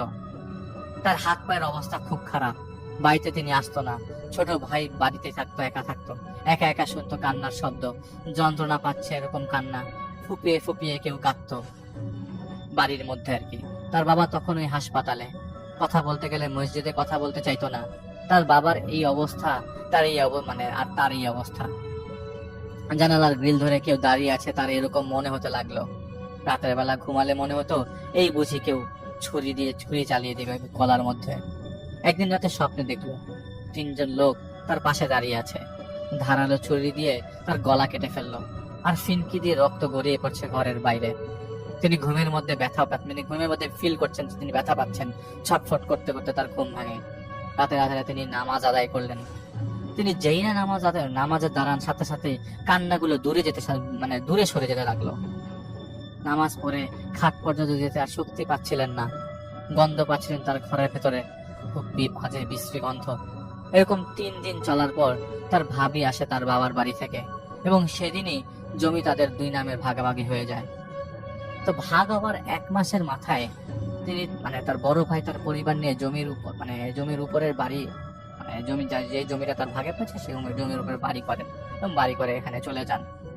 আর এর মাঝে সেই কান্না, ফুপিয়ে ফুপিয়ে রাতভর কান্না তিনি ঘরের মধ্যে শুনতে থাকলেন। তার ছোট ছেলে যিনি হারুন, তার ভাই নতুন বাড়িতে ওঠার 10 দিন আগে, তিনি বড় ভাই নতুন বাড়িতে 10 দিন আগে আর কি, তিনি ঘুমের মধ্যে ছিলেন। ছোট ভাইটা তিনি দেখতে পান একজন বয়স্ক লোক তার সামনে আসে। আসার পর তার সামনে বসে, অনেকগুলো অসংখ্য মোমবাতি তার সামনে জ্বলছে। সেই মোমবাতিটা একটা সার্কেলে আঁকা, সেটার মাঝখানে 5টা ছাগলের মাথা রাখা, সবগুলো মাথা থেকে জিভ বের করা অবস্থা। তিনি দেখেন এবং দেখতে পান যে ছাগলের মাথাটা তার হাতের মধ্যে দেওয়া হয় এবং বলা হয়, দেখ তো কেমন খেতে। ছাগলের মাথাতে পোকামাকড় যুক্ত। সেদিন রাতে তিনি আর ঘুমাতে পারেন নাই। তার বাবার কোনো খবর নাই। সেই হাসপাতালে তিনি মাথা যান, এবং হাসপাতাল থেকে তার বাবার কিছুই দেখা যায় না। তার বাবার ভিতরে তার বাবাকে ঘিরে মানুষজন নানা জল্পনা কল্পনা করছে এলাকার। চিকিৎসা করানোর চেষ্টা করেও কোনোভাবে চিকিৎসা করা যায় না। তার ভাই তার নতুন বাড়িতে যে ওঠেন, সেদিন তার মনে হলো এই বাড়িতে আর কিছুই নাই, আজ রাতে কেউ ডিস্টার্ব করবে না। তাই তার পরিচিত এক ছোট ভাইকে নিয়ে রাতে ঘুমান, এবং প্রায় 1 মাস ভয়ে থাকার পর তার মনে হলো আর সমস্যা নাই। তার বাবা দেয়া জমিতে কাজ করতো আর বাড়িতে এসে টায়ার্ড হয়ে ঘুমিয়ে পড়তো। মাঝে মধ্যে অন্যের জমিতেও কাজ করতো। তিনি একা ছিলেন, কোনো বিয়ে করেননি তখনও। তার বাবাকে মাঝে মাঝে দেখতে যাইতো, কিন্তু কোনো লাভ হতো না, কারণ তিনি বাবাকে ওখানে আনতে পারতো না। উল্টা পাল্টা কথা বলতো সারাক্ষণ। এলাকার বাচ্চারা মাঝে মাঝে ইটও ছুঁড়ে মারতো। এমন একটা বাচ্চা ইট ছুঁড়ে মেরেছিল তার বাবার জানালাতে, ওই হাসপাতালে জানালাতে। সেই বাচ্চা নাকি পরে পানিতে পড়ে মারা গেছে, কেউ বের করতে পারেনি কি কারণ। এবং ওই বাচ্চাটা নাকি সাঁতারও জানতো। তো এই শোনার পর রেফাত ভাই তার বাবার কাছে আবার যায়, পুরো বাড়িটা দেখে, পুরো হাসপাতালটা দেখে। তার থেকে ওই হাসপাতালের চারিপাশে অনেকগুলা মানুষ ঘুরে, খুব জোরে জোরে চারিপাশে ঘুরছে। মুহূর্তের মধ্যে এটা কেউ দেখেও না। রেফাত ভাই বুঝে গেছে এই ঘটনাটা কি। তারপর তার ওস্তাদেরকে তিনি বিষয়টা জানান, তার ছোট ছেলের সাথে কথা হচ্ছে সেই বিষয়টা জানান। তখন তার হুজুর বলেন, তুমি ওনার সাথে আবার দেখা করো এবং দেখো কোনো ক্লু পাও কিনা। এরপরে কিছু এরপরে উনি ওস্তাদরা বলেন যে এরপরে আমি বলবো কি হয়েছে। তিনি ওই হাসপাতালে যান, আবার সেখানে ঢুকতেই সেই আগের মতো কি জানি ভেদ করে রেফাত ভাইয়ের বডি থেকে বের হয়ে যায়।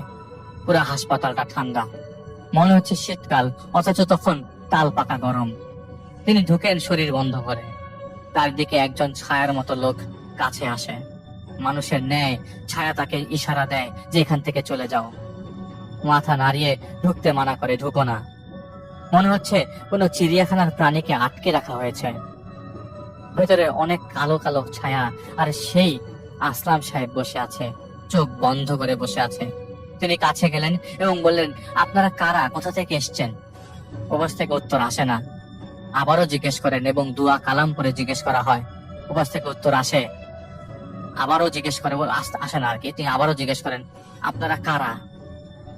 এবং খুব কর্কশ জলে একটা কথা আসে, বলে যে তুই কি করবি, আমরা তোর এত বড় সাহস দেখাচ্ছিস, আমরা কোথা থেকে আসছি কেন তুই জানতে চাস? তো তিনি বলেন, আপনারা যদি না জানান তাহলে আমি অন্য স্টেপ নিব। একটা পর্যায়ে তারা বলেন যে তারা মেঘালয় থেকে এসছে এবং এই হারামির জান তাদের হাতে, এখান থেকে ভাগ, নাহলে নিজের কথা ভাব, এদিকে আসিস না।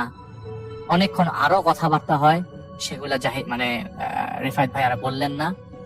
সেদিনের মতো সেখান থেকে রেফাত ভাই বাইরে বেরিয়ে পড়েন। বের হবার সময় তিনি আবারও লক্ষ্য করেন অনেকগুলা মানুষ জানালা ধরে বসে আছে।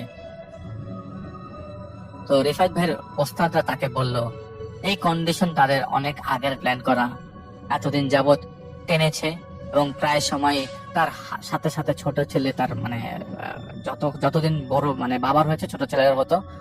কখনো তোমরা যা দেখবে তা বিলিভ করে ফেলো না, শয়তান তোমাকে যাই দেখাবে তার উল্টোটাই ঘটবে।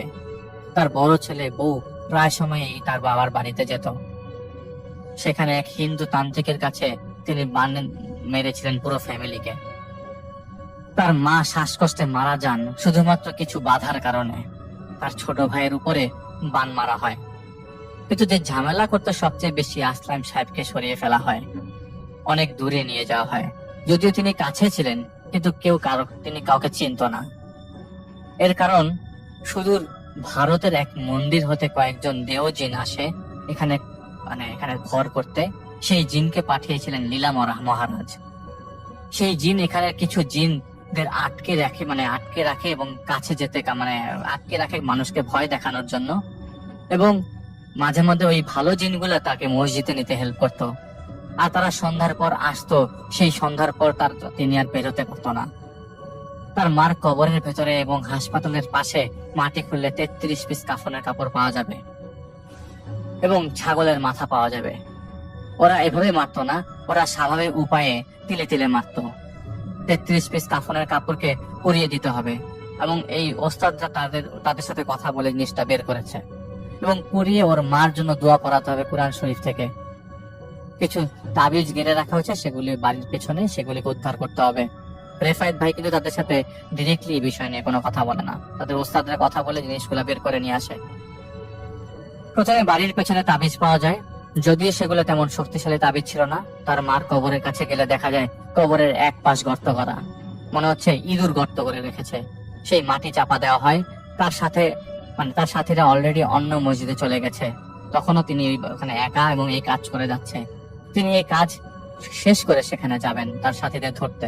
তিনি যে আল্লাহ রাস্তায় এসেছিলেন রিফাত ভাই, তিনি তার বাবার মানে ওই হারুন সাহেবের বাবার কাছে যাওয়ার আগে সেই হাসপাতালের পশ্চিম পাশের কর্নারে একটা কাঁঠাল গাছ ছিল, সেটার নিচে খুঁড়তে থাকে। খুঁড়তে করতে কিছু পান না, এবং তার ওই সব জিনিস খরার সময় শরীরকে কে যেন আঘাত করতে থাকে, মনে হচ্ছে তার শরীরে কেউ চাবুক পেটা করছে। একসময় অধৈর্য হয়ে গেলে তিনি তার ওস্তাদে হুজুরকে ডাকেন। দুইজন আসে, এসে তাকে নিজ হাত দিয়ে আরো খরানোর জন্য হেল্প করে। যারা নিচ থেকে পাতিল পাওয়া যায়, একটা বড় সড়ো পাতিল পাওয়া যায়, পাতিলের ভেতর থেকে পচা গন্ধ আসছে, একেবারে নাক মুখ ধরে যাওয়ার মতো অবস্থা। পাতিল করে 4টা খাসির মাথা পাওয়া যায়, এবং তার বড় ভাইয়ের কিছু কাপড়ের অংশ এবং ছোট ভাইয়ের কাপড়ের অংশ পাওয়া যায়, এবং কাফনের 32 টুকরা পাওয়া যায়, এবং আরেক টুকরা পাওয়া যায় হাসপাতালের ছাদের উপর। সেই ছাদে প্রথমে উঠে কষ্ট হলেও ওঠা হয়, এবং সেখানে পাওয়া যায় এক লাস্ট পিসটা, এবং এটা একটা পিন দিয়ে গাড়া। এটা যখন আগুনে পোড়ানো হয় তখন ওই হাসপাতালের চারপাশ থেকে অনেকগুলো কালো ধোঁয়া বের হয়ে পড়ে। রিফাত ভাই দর দর করে ঘামছে। তখন হাসপাতালের ভেতরে আলো জ্বালিয়ে প্রবেশ করা হলে দেখা যায় আসলাম সাহেব অজ্ঞান হয়ে পড়ে আছে। তাকে উঠে মসজিদে নিয়ে যাওয়া হয়। অনেক রাত, যেহেতু বাড়িতে তারা আর যায় না। সকাল হলে আসলাম সাহেবকে এক প্রকার চুপ করেছেন, তার মধ্যে কোনো পাগলামি ছিল না। এর মাঝে আরো কিছু হয়েছে, এবং উনি ওনাকে কোনো কিছু জিজ্ঞেস করলে দেখা যেত উনি খুব অবাক দৃষ্টিতে তাকিয়ে আছেন। তো যেগুলো বলা সম্ভব হচ্ছে না অনেক কিছুই। আসলাম সাহেবকে তার বাড়িতে নিয়ে যাওয়া হয়। বাড়ির ভাগাভাগির বিষয়টা তিনি তখনও জানতেন না। তার টিপসই দিয়ে এমন পর্যন্ত নেওয়া হয়েছে ভাগাভাগির সময়, কিন্তু উনি কিছু এইসব বিষয়ে কিছুই অবগত না। রিফাত ভাই সেখান থেকে চলে আসেন।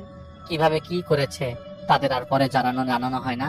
তবে তার ছোট ছেলেকে বলা হয় যে তার ভাবি এসব কাজ করেছে, এবং সেই লোক যতদিন খবর নিচ্ছিল ততদিন পর্যন্ত ভালো ছিল, কিন্তু তখনও তার মাথার মধ্যে অনেক কিছু ঘুরপাক করছিল। প্রায় 7 মাস লাগে তার চিকিৎসা মানে পুরোপুরি ঠিক হতে আসলাম সাহেবের।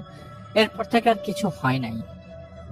তো তিনি একটা কথা বলেছেন যে রাসূলুল্লাহ সাল্লাল্লাহু আলাইহি সাল্লাম বলেছেন, প্রকৃত মুসলমান সেই ব্যক্তি যার জিহ্বা ও হাত থেকে অন্য মুসলমান নিরাপদ থাকে। অপর মুসলমান যাতে কষ্ট পায় এমন কোনো কাজ অন্য মুসলমানের শোভা পায় না। কখনো অজান্তে কাউকে কষ্ট দিয়ে ফেলা যাবে, অথবা কোনোভাবেই জুলুমের শিকার করা দেওয়া যাবে না। একজন সত্যিকার মুসলমান কাউকে কষ্ট দিতে পারে না, এবং কারো কষ্টের কারণও হতে পারে না। তো আল্লাহর কিতাবকে যখন মানুষ ভুলে যায় তখন তারা এসব 2 নম্বরী পদ্ধতি নিয়ে ব্যস্ত হয়ে পড়ে। পীর ধরা, বান মারা, জাদু টোনা করা, এইসব চাহিদা মানুষের মধ্যে তখনই আসে যখন তার জীবনে কোরআনের শিক্ষা, আল্লাহর প্রতি বিশ্বাস এবং আল্লাহর সিদ্ধান্তের উপর আস্থা সবকিছু হারিয়ে যায়। তখন সে তার দুর্বিষহ জীবন থেকে মুক্তি পাওয়ার জন্য এবং মেন্টাল স্যাটিসফ্যাকশনের জন্য মরিয়া হয়ে যায়, এবং এইসব জঘন্য পদ্ধতির আশ্রয় নেয়। এখানে একটা সূরার কথা তিনি বলেছেন, সূরা বাকরা আয়াত 102 নম্বর আয়াতে ফেরেশতা 2জন মানুষকে কিছু শেখানোর আগে সাবধান করে দিত।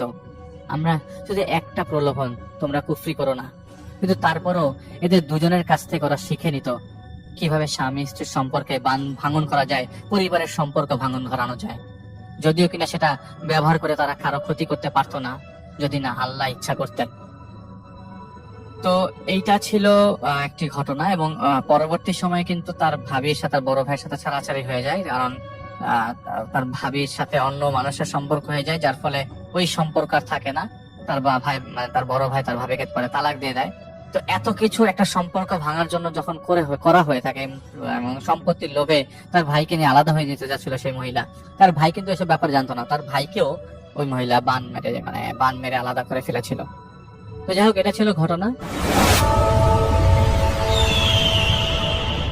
প্রিয় লিসেনার্স, এখন যে ঘটনাটি আমি আপনাদের সাথে শেয়ার করতে যাচ্ছি, এই ঘটনাটি আমাকে পাঠিয়েছেন ফরিদপুর জেলার বোয়ালমারী উপজেলার আম গ্রাম থেকে মোহাম্মদ রাব্বি খান ভাইয়া। ওনার পাশের গ্রামের নাম হচ্ছে চালিনগর। এই ঘটনাটি মূলত ওই গ্রামেই ঘটেছে। তো কথা না বাড়িয়ে ঘটনা শুরু করে দেই। ওই গ্রামে একটি কবরস্থান রয়েছে, অনেক পুরাতন একটি কবরস্থান। ওই কবরস্থানকে ঘিরে অনেক কথা প্রচলিত আছে, অনেকেই ভয় টয় পেয়েছে। তো ওই কবরস্থানে একটা সময় অনেক ঝোপ জঙ্গল ছিল।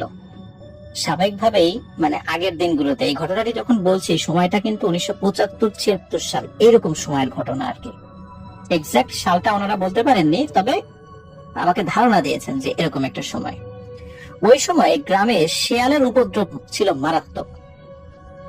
কবরস্থানে যেমন শেয়ালের উপদ্রবের কারণে লাশ রাখা দায় হতো, ঠিক তেমনি বাসা বাড়িতে হাঁস, মুরগি, কবুতর এগুলোও রাখাটা খুব ঝুঁকিপূর্ণ ছিল, কারণ শিয়াল এসে আক্রমণ করত। যাই হোক, কবরস্থানে যাতে লাশ শিয়াল এসে তুলতে না পারে, এই কারণে গ্রামবাসী পরামর্শ করে ওই কবরস্থানের ঠিক পাশেই একটি ছোট্ট ঘর তৈরি করে দেয় এবং গ্রামের একজন ব্যক্তিকে দায়িত্ব দেওয়া হয় কবরস্থান রাতের বেলা পাহারা দেওয়ার জন্য। দিনের বেলা অনেক সময় শিয়াল আসে, যেহেতু ঝোপ জঙ্গল ছিল স্বাভাবিকভাবেই মানে অনেক সময় দূর থেকে দেখা যেত না শিয়ালকে, কিন্তু শিয়াল ঠিকই সে তার কাজ করত। যাই হোক, রাতের বেলা শিয়ালের উপদ্রবটা যেহেতু বেড়ে যেত, এই জন্য ওই লোকটি রাতের বেলা কবরস্থান পাহারা দিত। ওনার পাহারার কারণে মাঝে মাঝেই রাতের বেলা ওনার ঘর থেকে বাইরে বের হতো। উনি বেসিক্যালি দিনের বেলায় ঘুমাতেন, রাতের বেলা সবসময় যে বাইরে থাকতেন তা না, ঘরে থাকতেন বের হতেন, ঘরে থাকতেন বের হতেন, এরকম একটা অবস্থা। প্রথম দিকে ওনার সাথে তেমন কোনো ঘটনা ঘটেনি, কিন্তু হঠাৎ এক রাতে ঘটে একটি ভয়ঙ্কর ঘটনা। উনি যখন শুয়েছিলেন, কবরস্থানের ভেতর থেকে উনি খচমচ খচমচ শব্দ পাচ্ছিলেন। তখন ছিল আবার শীতকাল, তো যার কারণে চারদিকে শুনশান নীরবতা ছিল, অনেক দূরের আওয়াজও স্পষ্ট শোনা যেত। উনি যখন ওই খচখচ খচখচ আওয়াজ শুনতে পাচ্ছেন, উনি মনে করেছেন হয়তোবা কোনো শিয়াল কবরস্থানে এসেছে। এই চিন্তা করে উনি ঘরের ভেতর থেকে একটি লাঠি নিয়ে দরজা খুলে বের হয়েছেন। যখন উনি বের হয়েছেন, তখন উনি দূর থেকে দেখতে পাচ্ছেন যে ওই কবরস্থানের গেটের কাছে সাদা একটি ঘোড়া এবং ঘোড়ার উপর একজন মানুষের মতো কিছু একটা বসে আছে, কিন্তু উনি ঘোড়ার পেছন থেকে দেখতে পাচ্ছিলেন, মানে সামনে থেকে দেখতে পাচ্ছিলেন না। তখন উনি চিন্তা করেন যে এত রাত্রে ঘোড়ার উপরে কে বসে আছে, যেহেতু কবরস্থানের গেটের বাইরে আছে, হতে পারে উনি কবর জিয়ারত করতে এসেছেন। আর একটা বিষয় বলে রাখি প্রিয় লিসেনার্স, আগেকার যুগে যারা খুব সম্ভ্রান্ত বা বনেদি পরিবারের মানুষ ছিলেন, তারা ঘোড়া ব্যবহার করতেন। আর যাদের সাদা ঘোড়া ছিল, সাধারণত এই ধরনের লোকেরা সাদা ঘোড়াটা ইউজ করতেন আর কি। তো যেহেতু তখনও তখন তো মুক্তিযুদ্ধের ঠিক পরবর্তী সময়, তখন তো গ্রামগঞ্জে এরকম গাড়ি বা ভ্যান, সাইকেল তখনও এতটা চলাচল করে না। তখনও কিন্তু বেশ কিছু লোক ঘোড়া ইউজ করত। ওই চিন্তা করেই উনি চিন্তা করেছেন, ভেবেছেন যে আসলে কে এখানে দাঁড়িয়ে আছে, যাই একটু দেখি, কথা বলি। উনি কোনো ভয়ানক বিষয় চিন্তা না করে উনি আস্তে আস্তে ঘোড়ার সামনে চলে যান, পেছন দিক থেকে আস্তে আস্তে হাঁটতে হাঁটতে সামনে চলে যান। সামনে যাওয়ার সাথে সাথেই উনি যেটা দেখতে পান, এটি দেখার জন্য উনি মোটেও প্রস্তুত ছিলেন না। উনি দেখেন ওই ঘোড়াটির মাথা নেই, আর ঘোড়াটির উপর যিনি বসে আছেন তারও মাথা নেই। তার মাথা নেই, কিন্তু বুকের উপর দুটি চোখ স্পষ্ট দেখা যাচ্ছে। এই দৃশ্য দেখার সাথে সাথে উনি প্রচন্ড জোরে এক চিৎকার দেন এবং চিৎকার দিয়ে দৌড়ে উনি ওনার ঘরে ঢুকে দরজা লাগিয়ে দেন। যখন সকাল হয়ে গেছে, এরপর উনি ঘর থেকে বাইরে বের হয়েছেন। যাদের সাথে দেখা হয়েছে উনি সবাইকে বলেন যে রাত্রেই একটা ঘটনা ঘটেছে। তখন লোকজন বলেছে যে আসলে এখানে কবরস্থানটা তো অনেক পুরাতন, অনেক সময় অনেক কিছু দেখা যায়, মানুষ ভয় পায়, তো তুমি এগুলো পাত্তা দিও না, তুমি সাহস রেখো। সবাই তাকে এই বলে সান্ত্বনা দিয়েছে, কারণ গ্রামবাসী জানতো কবরস্থানের আশেপাশে মানুষ কোনো না কোনো ভয়ানক জিনিস দেখতে পায়, এবং অনেকেই ভয় পেয়েছে যেহেতু আগে। তো যাই হোক, এই ঘটনার অল্প কয়েকদিন পরে ওনার সাথে আরো একটি ঘটনা ঘটে, এবং এই ঘটনাটি ওনার জীবনকে শেষ করে দেয়। যে ঘটনাটি ঘটেছিল, এটা শুনতে আমাদের কাছে অনেকটা কমন বা সাধারণ মনে হয়, কারণ এরকম ঘটনা আমরা অনেকবার বলেছি, কিন্তু আসলে যার সাথে ঘটে উনি তো বুঝতে পারেন যে ঘটনাটি কত ভয়ানক ছিল। উনি যেহেতু রাতের বেলা মাঝে মাঝে বের হতেন কবর পাহারা দেওয়ার জন্য, তো ওইভাবেই উনি রাত্রে বের হয়েছেন। ওই কবরস্থান থেকে খুব কাছাকাছি বড় বড় দুটো তাল গাছ ছিল। উনি যখন হাঁটতে হাঁটতে কবরস্থানের এক পাশ থেকে আরেক পাশে গিয়েছেন, যেই পাশটাতে ওই তাল গাছ ছিল, উনি হঠাৎ করে দেখেন ওই তাল গাছের উপরে কিছু একটা, মানে অনেক বড় কিছু একটা। উনি ভালো করে খেয়াল করে দেখেন যে বিশাল আকৃতির একটি মানুষ একটা তাল গাছে একটা পা, আর একটা তাল গাছে আর একটা পা, মানে তাল গাছটা কাছাকাছি ছিল, মাঝখানে ডিস্টেন্স হয়তো বা 20-30 ফুট ছিল আর কি। তো এরকম একটা বিশাল আকৃতির মানুষ দাঁড়িয়ে আছে এবং ওই লোকটির দিকে বড় বড় চোখ করে তাকিয়ে আছে। এই দৃশ্য দেখার পর উনি ওখানেই সেন্সলেস হয়ে পড়ে যান। সকালবেলা ওই পথ দিয়ে যে মানুষরা যাচ্ছিল তারা তাকে উদ্ধার করে। উদ্ধার করার পর উনি সবাইকে বিষয়টা খুলে বলেন এবং উনি বলেন যে এখানে উনি আর চাকরি করবেন না। উনি ওখানকার চাকরি ছেড়ে দিয়ে বাড়িতে চলে যান। কিন্তু এই দ্বিতীয় ঘটনার পরে উনি যে শক হয়েছিলেন, যার ফলে উনি খুবই অসুস্থ হয়ে গিয়েছিলেন এবং আস্তে আস্তে উনি মারা গিয়েছিলেন। এটা ঘটনা 2018 সালের ঢাকার ঢাকার কোন একটা জায়গায় তাদের বাসা। সেই বাসাতে থাকতো হচ্ছে নাফসিন রহমান ও রুমি নামে একজন মহিলা।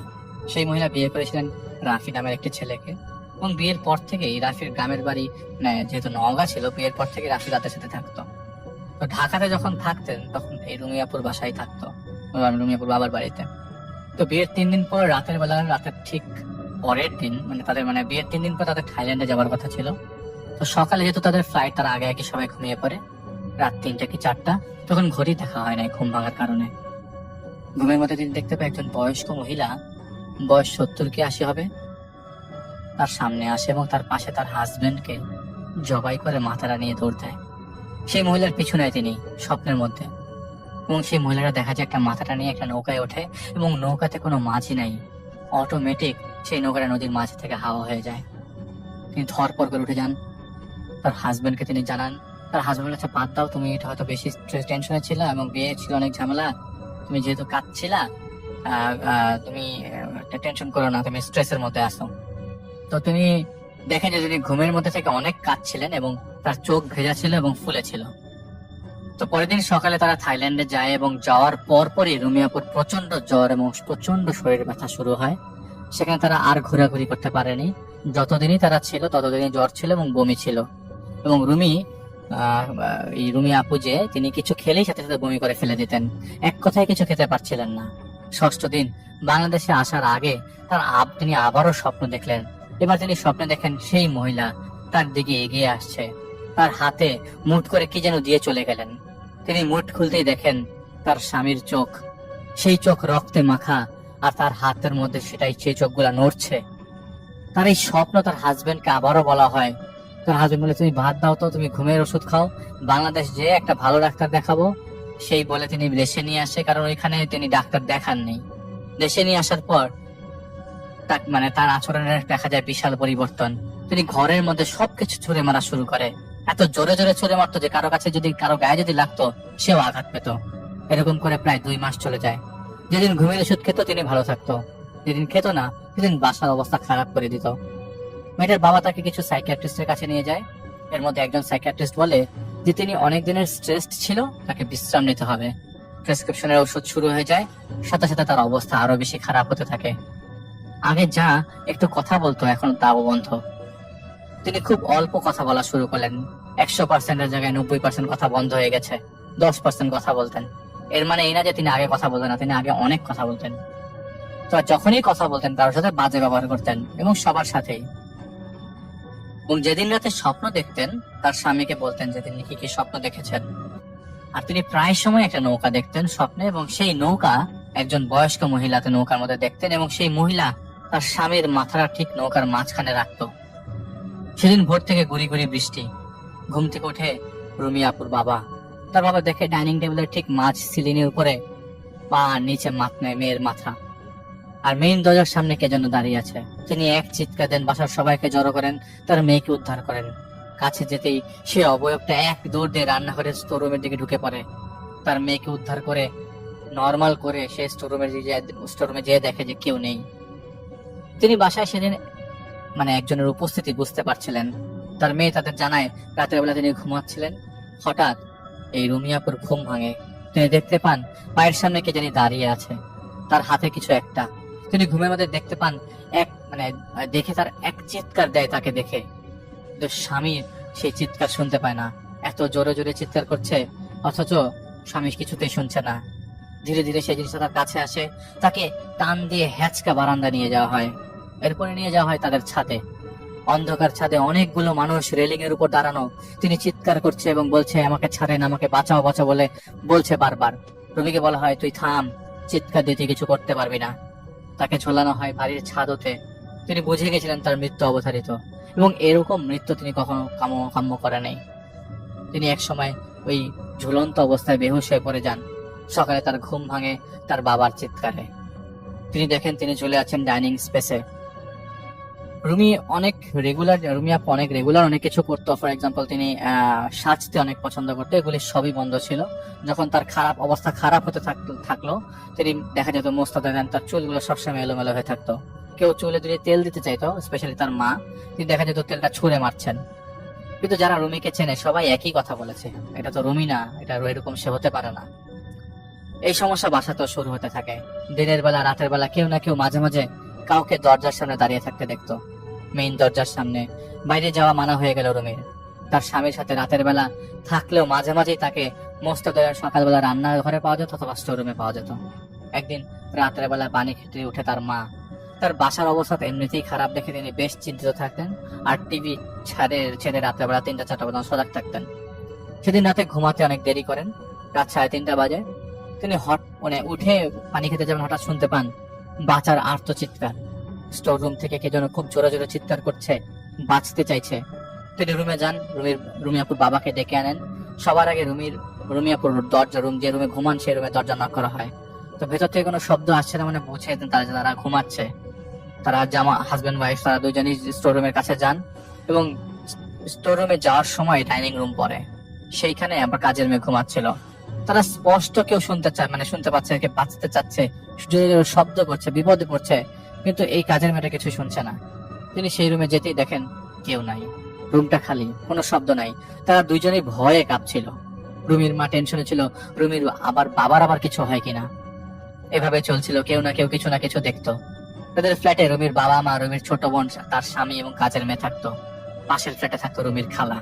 এই বাড়িটা রুমির বাবার, সে ডেভেলপার দিয়ে অ্যাপার্টমেন্ট করিয়েছে এবং অনেকগুলো ফ্ল্যাট তার আছে। এর মধ্যে একটা ফ্ল্যাট রুমের খালা কিনেছিল। সেই খালা কিছুদিন পর তার মাকে বলেছে, আপা তোর বাসায় তো রাতের বেলা এত শব্দ কোথা থেকে আসে? বুঝলাম না, রাত 3টা-4টা তোদের বাসা থেকে অনেক শব্দ পাই, কাহিনী কি?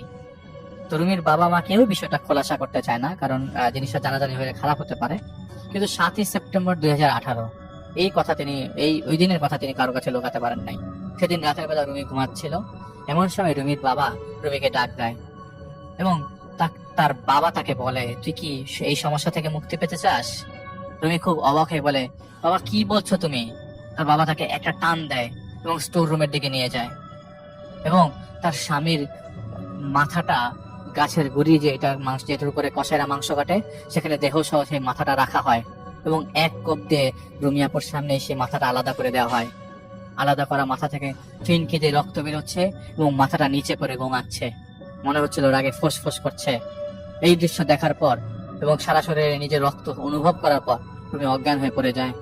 সকালে তাকে রান্নাঘর থেকে উদ্ধার করে হাসপাতালে নেওয়া হলে তার ঘাড়ের মধ্যে অনেক দাগ পাওয়া যায়, 5 আঙ্গুলের দাগ পাওয়া যায়, এবং অনেক মাসেলের মধ্যে অনেক স্ট্রেস গেছে বোঝা যায়। তো রুমির মা পরে রুমির খালাকে জানালে খালা বিষয়টা জানে, এবং তার বাসায় তার ছেলে মেয়েকে পড়াতে একজন হুজুর আসতো, সেই হুজুরকে তিনি জানান।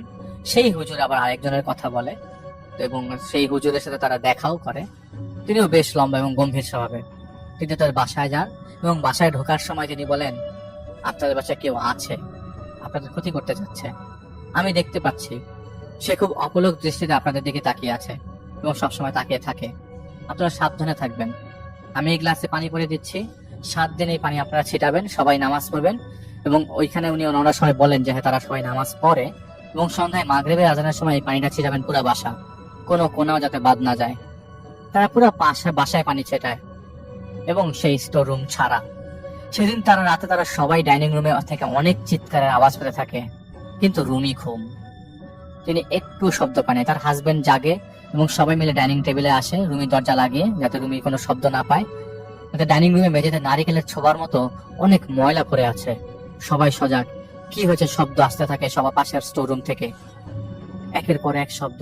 কে যেন কাকে মেরে ফেলছে, কর কর কর কর শব্দ হচ্ছে, মনে হচ্ছে রক্ত পড়ছে ফিনকি দিয়ে। কে যেন স্টোর রুমের ভেতর মারা যাচ্ছে। তারা সবাই স্টোর রুম খুলে দেখে রুমি পড়ে আছে, চারিপাশে শুকনা রক্ত, রুমির পিঠে জমাট বাঁধা রক্ত।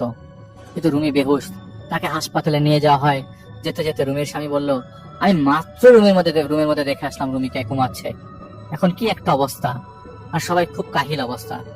রুমির হুঁশ আসলে রুমি বলে তিনি আবারও সেই নৌকার স্বপ্ন দেখেছেন। সেই নৌকায় কোনো মাঝি নেই এবং তিনি একটি তীরে দাঁড়িয়ে আছে।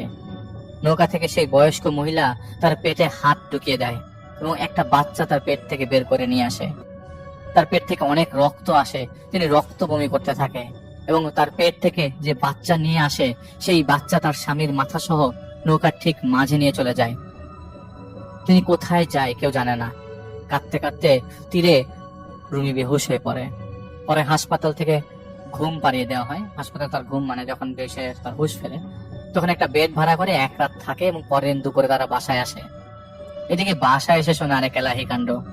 বাসায় যখন তারা রুমিকে নিয়ে হাসপাতালে গিয়েছিল, তখন এই স্টোররুম থেকে ধস্তাধস্তি এবং মারামারির শব্দ, কে জানি কাকে মারছে, জবাই করছে, এরকম শব্দ। রুমির ছোট বোন, সেই কাজের মেয়ে, পরে তার খালার বাসায় চলে যায়। হাসপাতালে টেস্ট করানোর পর রুমির প্রেগনেন্সি ধরা পড়ে 3 মাস। এদিকে 7 দিন পর সেই হুজুর আসে। হুজুর এসে, যে হুজুরটা তারা কথা বলেছিল, হুজুর এসে তাদের ডাইনিং রুমে বসে এবং দরজার দিকে তাকিয়ে থাকে। তখন রুমির বাবা বলছে, কি হয়েছে হুজুর, আমাদের বাসায় এই সমস্যা কেন? আমার মেয়ে এরকম পাগলের মতো হয়ে যাচ্ছে, আমরা সবাই পাগলের মতো হয়ে যাচ্ছে, ঘটনা কি? আমার বিজনেসের অবস্থা খুব খারাপ, আমি কোথাও যেতেও পারছি না। হুজুর বলে, আপনি এক কাজ করেন, আপনার মেয়েকে নিয়ে আসেন। তো উনি 2টা কবুতরের ব্যবস্থা করতে বলেন, 2টা সাদা কবুতর। ওই মুহূর্তে তারা বাজার থেকে 2টা কবুতর কিনে নিয়ে আসে। একটা কবুতর প্রথমে হাতের মাঝখান দিয়ে টান দিয়ে নিয়ে আসতে আঙ্গুলের কাছাকাছি আসার সাথে সাথেই মারা যায়। এটা একটা জ্যান্ত কবুতর, সাথে সাথে মৃত হয়ে যায়। এটা ছিল রুমির স্বামীর অবস্থা।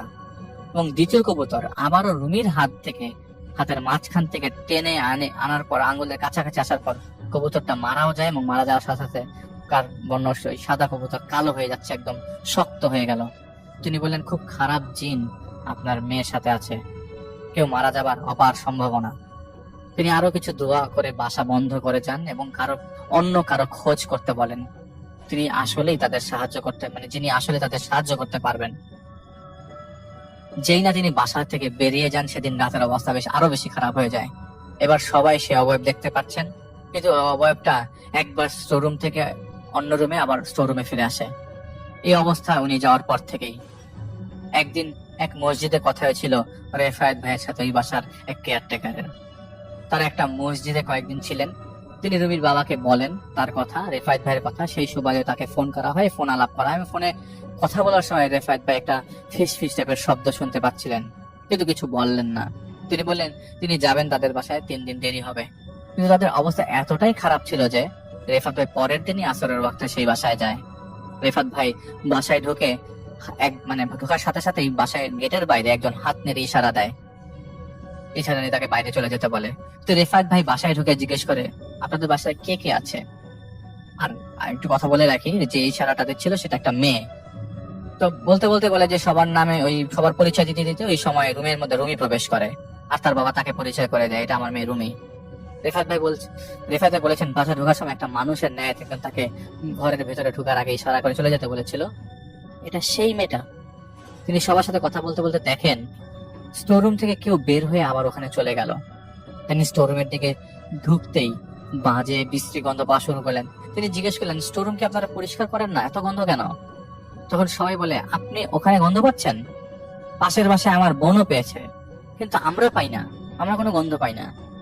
রেফাত ভাই কিছু দোয়া পড়ে তাদেরকে নামাজের সময় সেসব দোয়াগুলো পড়তে বলে সে বাড়ি থেকে বের হয়ে যান। বললেন পরের দিন আসবে। পরের দিন রেফাত ভাই সে বাসায় যান রাত 10টা নাগাদ। গতকাল তিনি যে বাসা থেকে বেরিয়েছিলেন, বেশি বেরিয়ে যাওয়ার পরে রেফাত ভাই বাসায় যাওয়ার পর তার জ্বর আসে। তার জ্বর একটু কমলে রাতের দিকে সেই বাসায় আসে। তার ওস্তাদা তাকে আগেই জানিয়ে দিয়েছেন মোটামুটি ঘটনা কি। তারা বলেছেন যা হয়েছে তা পাপ, যারা করেছে তাদের বুক পিট নাই। এখানে রুমির বিয়ের আগে একটা বিয়ে হয়েছিল, সেই ছেলেকে রুমি এই ছেলেকে মানে সেই ছেলেকে ছেড়ে রুমি এই ছেলেকে পছন্দ করে ছেড়ে দেয়, কারণ তার ওই আগের হাজবেন্ডের সাথে বনিবনা হচ্ছিল না। এদিকে রুমি তার বাবা মা ছাড়া থাকতে নারাজ ছিল, আর এই নিয়ে স্বামীর মধ্যে তার মতের অপার্থক্য এবং ঝগড়া লেগে থাকতো। সেই আগের স্বামী এবং তার মা রুমি যাতে এই সংসারেও টিকতে না পারে এবং ওর স্বামী যাতে ছেড়ে দেয় এবং স্বামীর ক্ষতি করার জন্য একটা জিনের সাহায্য নেয়। সেই জিন সুদূর বাংলাদেশ থেকে নিয়ে আসা হয় এবং পরিকল্পনা করে তাদের পুরো ফ্যামিলি এবং রুমির পেটের বাচ্চাটাও ধ্বংস করে দেওয়ার। পেটের বাচ্চার খবর কিভাবে জানলো সেটা আমরা সামনে আসছি। তো রিফাত ভাইকে তার ওস্তাদরা বলেন যে তুমি রুমির মধ্যে সে জিন আনো, তাকে আনার জন্য কিছু নিয়ম আছে, আমরা 7 জনে সেখানে থাকবো এবং তোমার যাবতীয় হেল্প করব। তুমি রুমিকে ডেকে তাকে রুমিকে ডেকে বসাবা এবং বসানোর সময় দেখা গেল যে তাকে নর্মাল লাগছিল, কিন্তু রুম অন্ধকার করে তার ভেতরে সেই জিন আনা হলো। সেই জিনকে পরে স্বীকার করানো হয় এবং ঘটনা কি জানতে চায়। সেই জিন বলে তাকে একটা পাঠা বলির মাধ্যমে আনা হয় এবং এইসব কাজ করানো হয়। তাকে দায়িত্ব দেওয়া হয় রুমের স্বামীকে মেরে ফেলতে এবং তার বাচ্চাকে মেরে ফেলতে।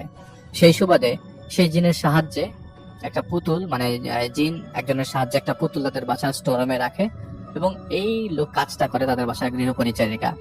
সেই মেয়েটা থাকতো আগের বাসাতে, সেখানে সেই মেয়ে তার সাথে আসে বলে ওই মেয়ে কাজের মেয়েটা ওই আগের বাসাটা তার পছন্দ হচ্ছিল না, কিন্তু মেয়েটাকে এনেছিল আগের শ্বশুর বাড়ির লোকজনই। তো তার সাথে এই বাসায় চলে আসে, কিন্তু কাজ করতো তিনি টাকার বিনিময়ে ওদের কথায়। সেই মেয়ে একটা পুতুল তাদের স্টোর রুম রেখেছে, সেই পুতুলে সুচ বাঁধা আছে। সেই পুতুলে কিছুদিনের মধ্যে মাটিতে পুঁতে ফেলা হতো এবং ধীরে ধীরে পুতুল মিশে যেত এবং তার বাচ্চা সহ স্বামীও মারা যেত। তো রিফাত ভাইয়ের ওস্তাদরা বলে তোমাকে এই পুতুলটা নিতে হবে এবং পুড়িয়ে ফেলতে হবে এবং তুমি পরে রুমির চুল নখ এবং আর ওই জিনটা বলছে যে রুমির চুল নখ জামার কাপড়, রুমির রক্তে ভেজা কাপড়, রুমির স্বামীর কাপড়, রুমির বাবার কাপড় একটা পুটলিতে রাখা এবং সেই পুটলিটা রুমিদের স্টোর রুমের উপর একটা ছোট্ট বাক্স আছে, সেই বাক্সে। তো সব বলার পরে রিফাত ভাই সেগুলো উদ্ধার করার সময় তার শরীর ঠান্ডা হয়ে আসছিল। তো তিনি বলেন মাঝে মাঝে সাইকোলজিক্যালি অনেক কিছু ভাবতে পারেন, সেজন্য কি ঠান্ডা লাগছিল কিনা। তিনি সেই কাজের মেয়ের কাছ থেকে আগে কথা স্বীকার করেন এবং সবকিছু কালেক্ট করেন। সেই সব জিনিসগুলো আগুনে পোড়ানো হয় এবং ছাইগুলো ফেলে দেওয়ার সময় বাসা থেকে মনে একটা বিশাল বড় চিৎকার দিয়ে কেউ উধাও হয়ে গেল। সেই জিনের সাথে থাকা 7 জন জিন রাফেদ ভাইয়ের সাথে থাকা 7 জন জিন ওই জিনের সাথে কথা বলছিল, কিন্তু সেগুলা কি ছিল সেগুলা আর রিফাত ভাই আমাদের সাথে শেয়ার করেননি। রুমি সেদিন রাতে ঘুমিয়েছে, প্রায় 8-9 মাসের নির্ঘুম রাত ঘুমে পরিণত হয়। সকালে হাসপাতালে তাদের বাচ্চার অবস্থা চেক করা হয়, হাসপাতালে সবকিছু নরমাল ছিল। প্রায় 4-4.5 মাস পরে রুমি একটি ছেলে সন্তান জন্ম দেয়। প্রথম 1 বছর রুমি এরকম নৌকা দেখেছিল, কিন্তু ওই নৌকাটা খালি ছিল, নৌকা থেকে আর ভয়াবহ কিছু ঘটেনি এবং রুমিও পরবর্তী 1 বছর পর সেটা আর দেখেনি। কাজের মেয়েটাকে পরবর্তী সময় পুলিশে দেওয়া হওয়ার কথা হলেও পরে বের করে দেওয়া হয় আর কি। আসসালামু আলাইকুম প্রিয় লিসেনার্স, এতক্ষণ থেকে আপনাদেরকে অনেকগুলো ভয়ানক ঘটনা শোনানো হয়েছে। এই ঘটনাগুলোর মধ্যে থেকে কোন ঘটনাটি আপনার কাছে সব থেকে বেশি ইন্টারেস্টিং লেগেছে, কোন ঘটনাটি আপনার কাছে সব থেকে বেশি ভয়ানক লেগেছে, কোন ঘটনাটি আপনার কাছে সব থেকে বেশি ভালো লেগেছে, সেটি কিন্তু জানিয়ে যেতে পারেন আমাদের কমেন্ট সেকশনে। আর দর্শক, এইরকম ভয়ানক ঘটনাগুলো পাওয়ার জন্য কিন্তু অবশ্যই আমাদের চ্যানেলটি ভিজিট করতে হবে, কারণ আমাদের চ্যানেলের প্রত্যেকটি এপিসোড, প্রত্যেকটি ঘটনা অনেক বেশি স্পেশাল, বাছাই করার সেরা ঘটনা। আর আপনারা যদি এইরকম ভয়ানক ঘটনাগুলো প্রতিদিন পেতে চান তাহলে অবশ্যই আমাদের চ্যানেলটি সাবস্ক্রাইব করবেন, পাশে আসা বেল আইকনটি অন করে রাখবেন, যেন আমাদের এই যে আমরা প্রতি রাত্র 10টার সময় ভিডিওগুলো আপলোড করি, এই আপলোডকৃত ভিডিওগুলো আপনার কাছে পর্যন্ত পৌঁছাতে পারে। আর দর্শক, আপনারা কোন ঘটনাগুলো শুনতে চান, কোন বিষয়ের উপর কোন ঘটনাগুলো বেশি আপনাদের কাছে ভালো লাগে, সেটি কিন্তু জানিয়ে দিতে পারেন আমাদের কমেন্ট সেকশনে। তো আজকের মতো বিদায় নিচ্ছি এখানেই, আমাদের পর্যায়ে নতুন এপিসোডে নতুন অনেকগুলো ঘটনা নিয়ে। ততক্ষণ পর্যন্ত সবাই ভালো থাকবেন, সুস্থ থাকবেন, আপনাদের সবার মঙ্গল এবং সুস্বাস্থ্য কামনা করছি। শেষ পর্যায়ে এসে একটি রিকোয়েস্ট করবো, যারা এখন পর্যন্ত চ্যানেলটি সাবস্ক্রাইব করেনি অবশ্যই আমাদের এই ছোট্ট চ্যানেলটিকে সাবস্ক্রাইব করে আমাদেরকে সাপোর্ট করবেন। সবাই ভালো থাকবেন, সুস্থ থাকবেন।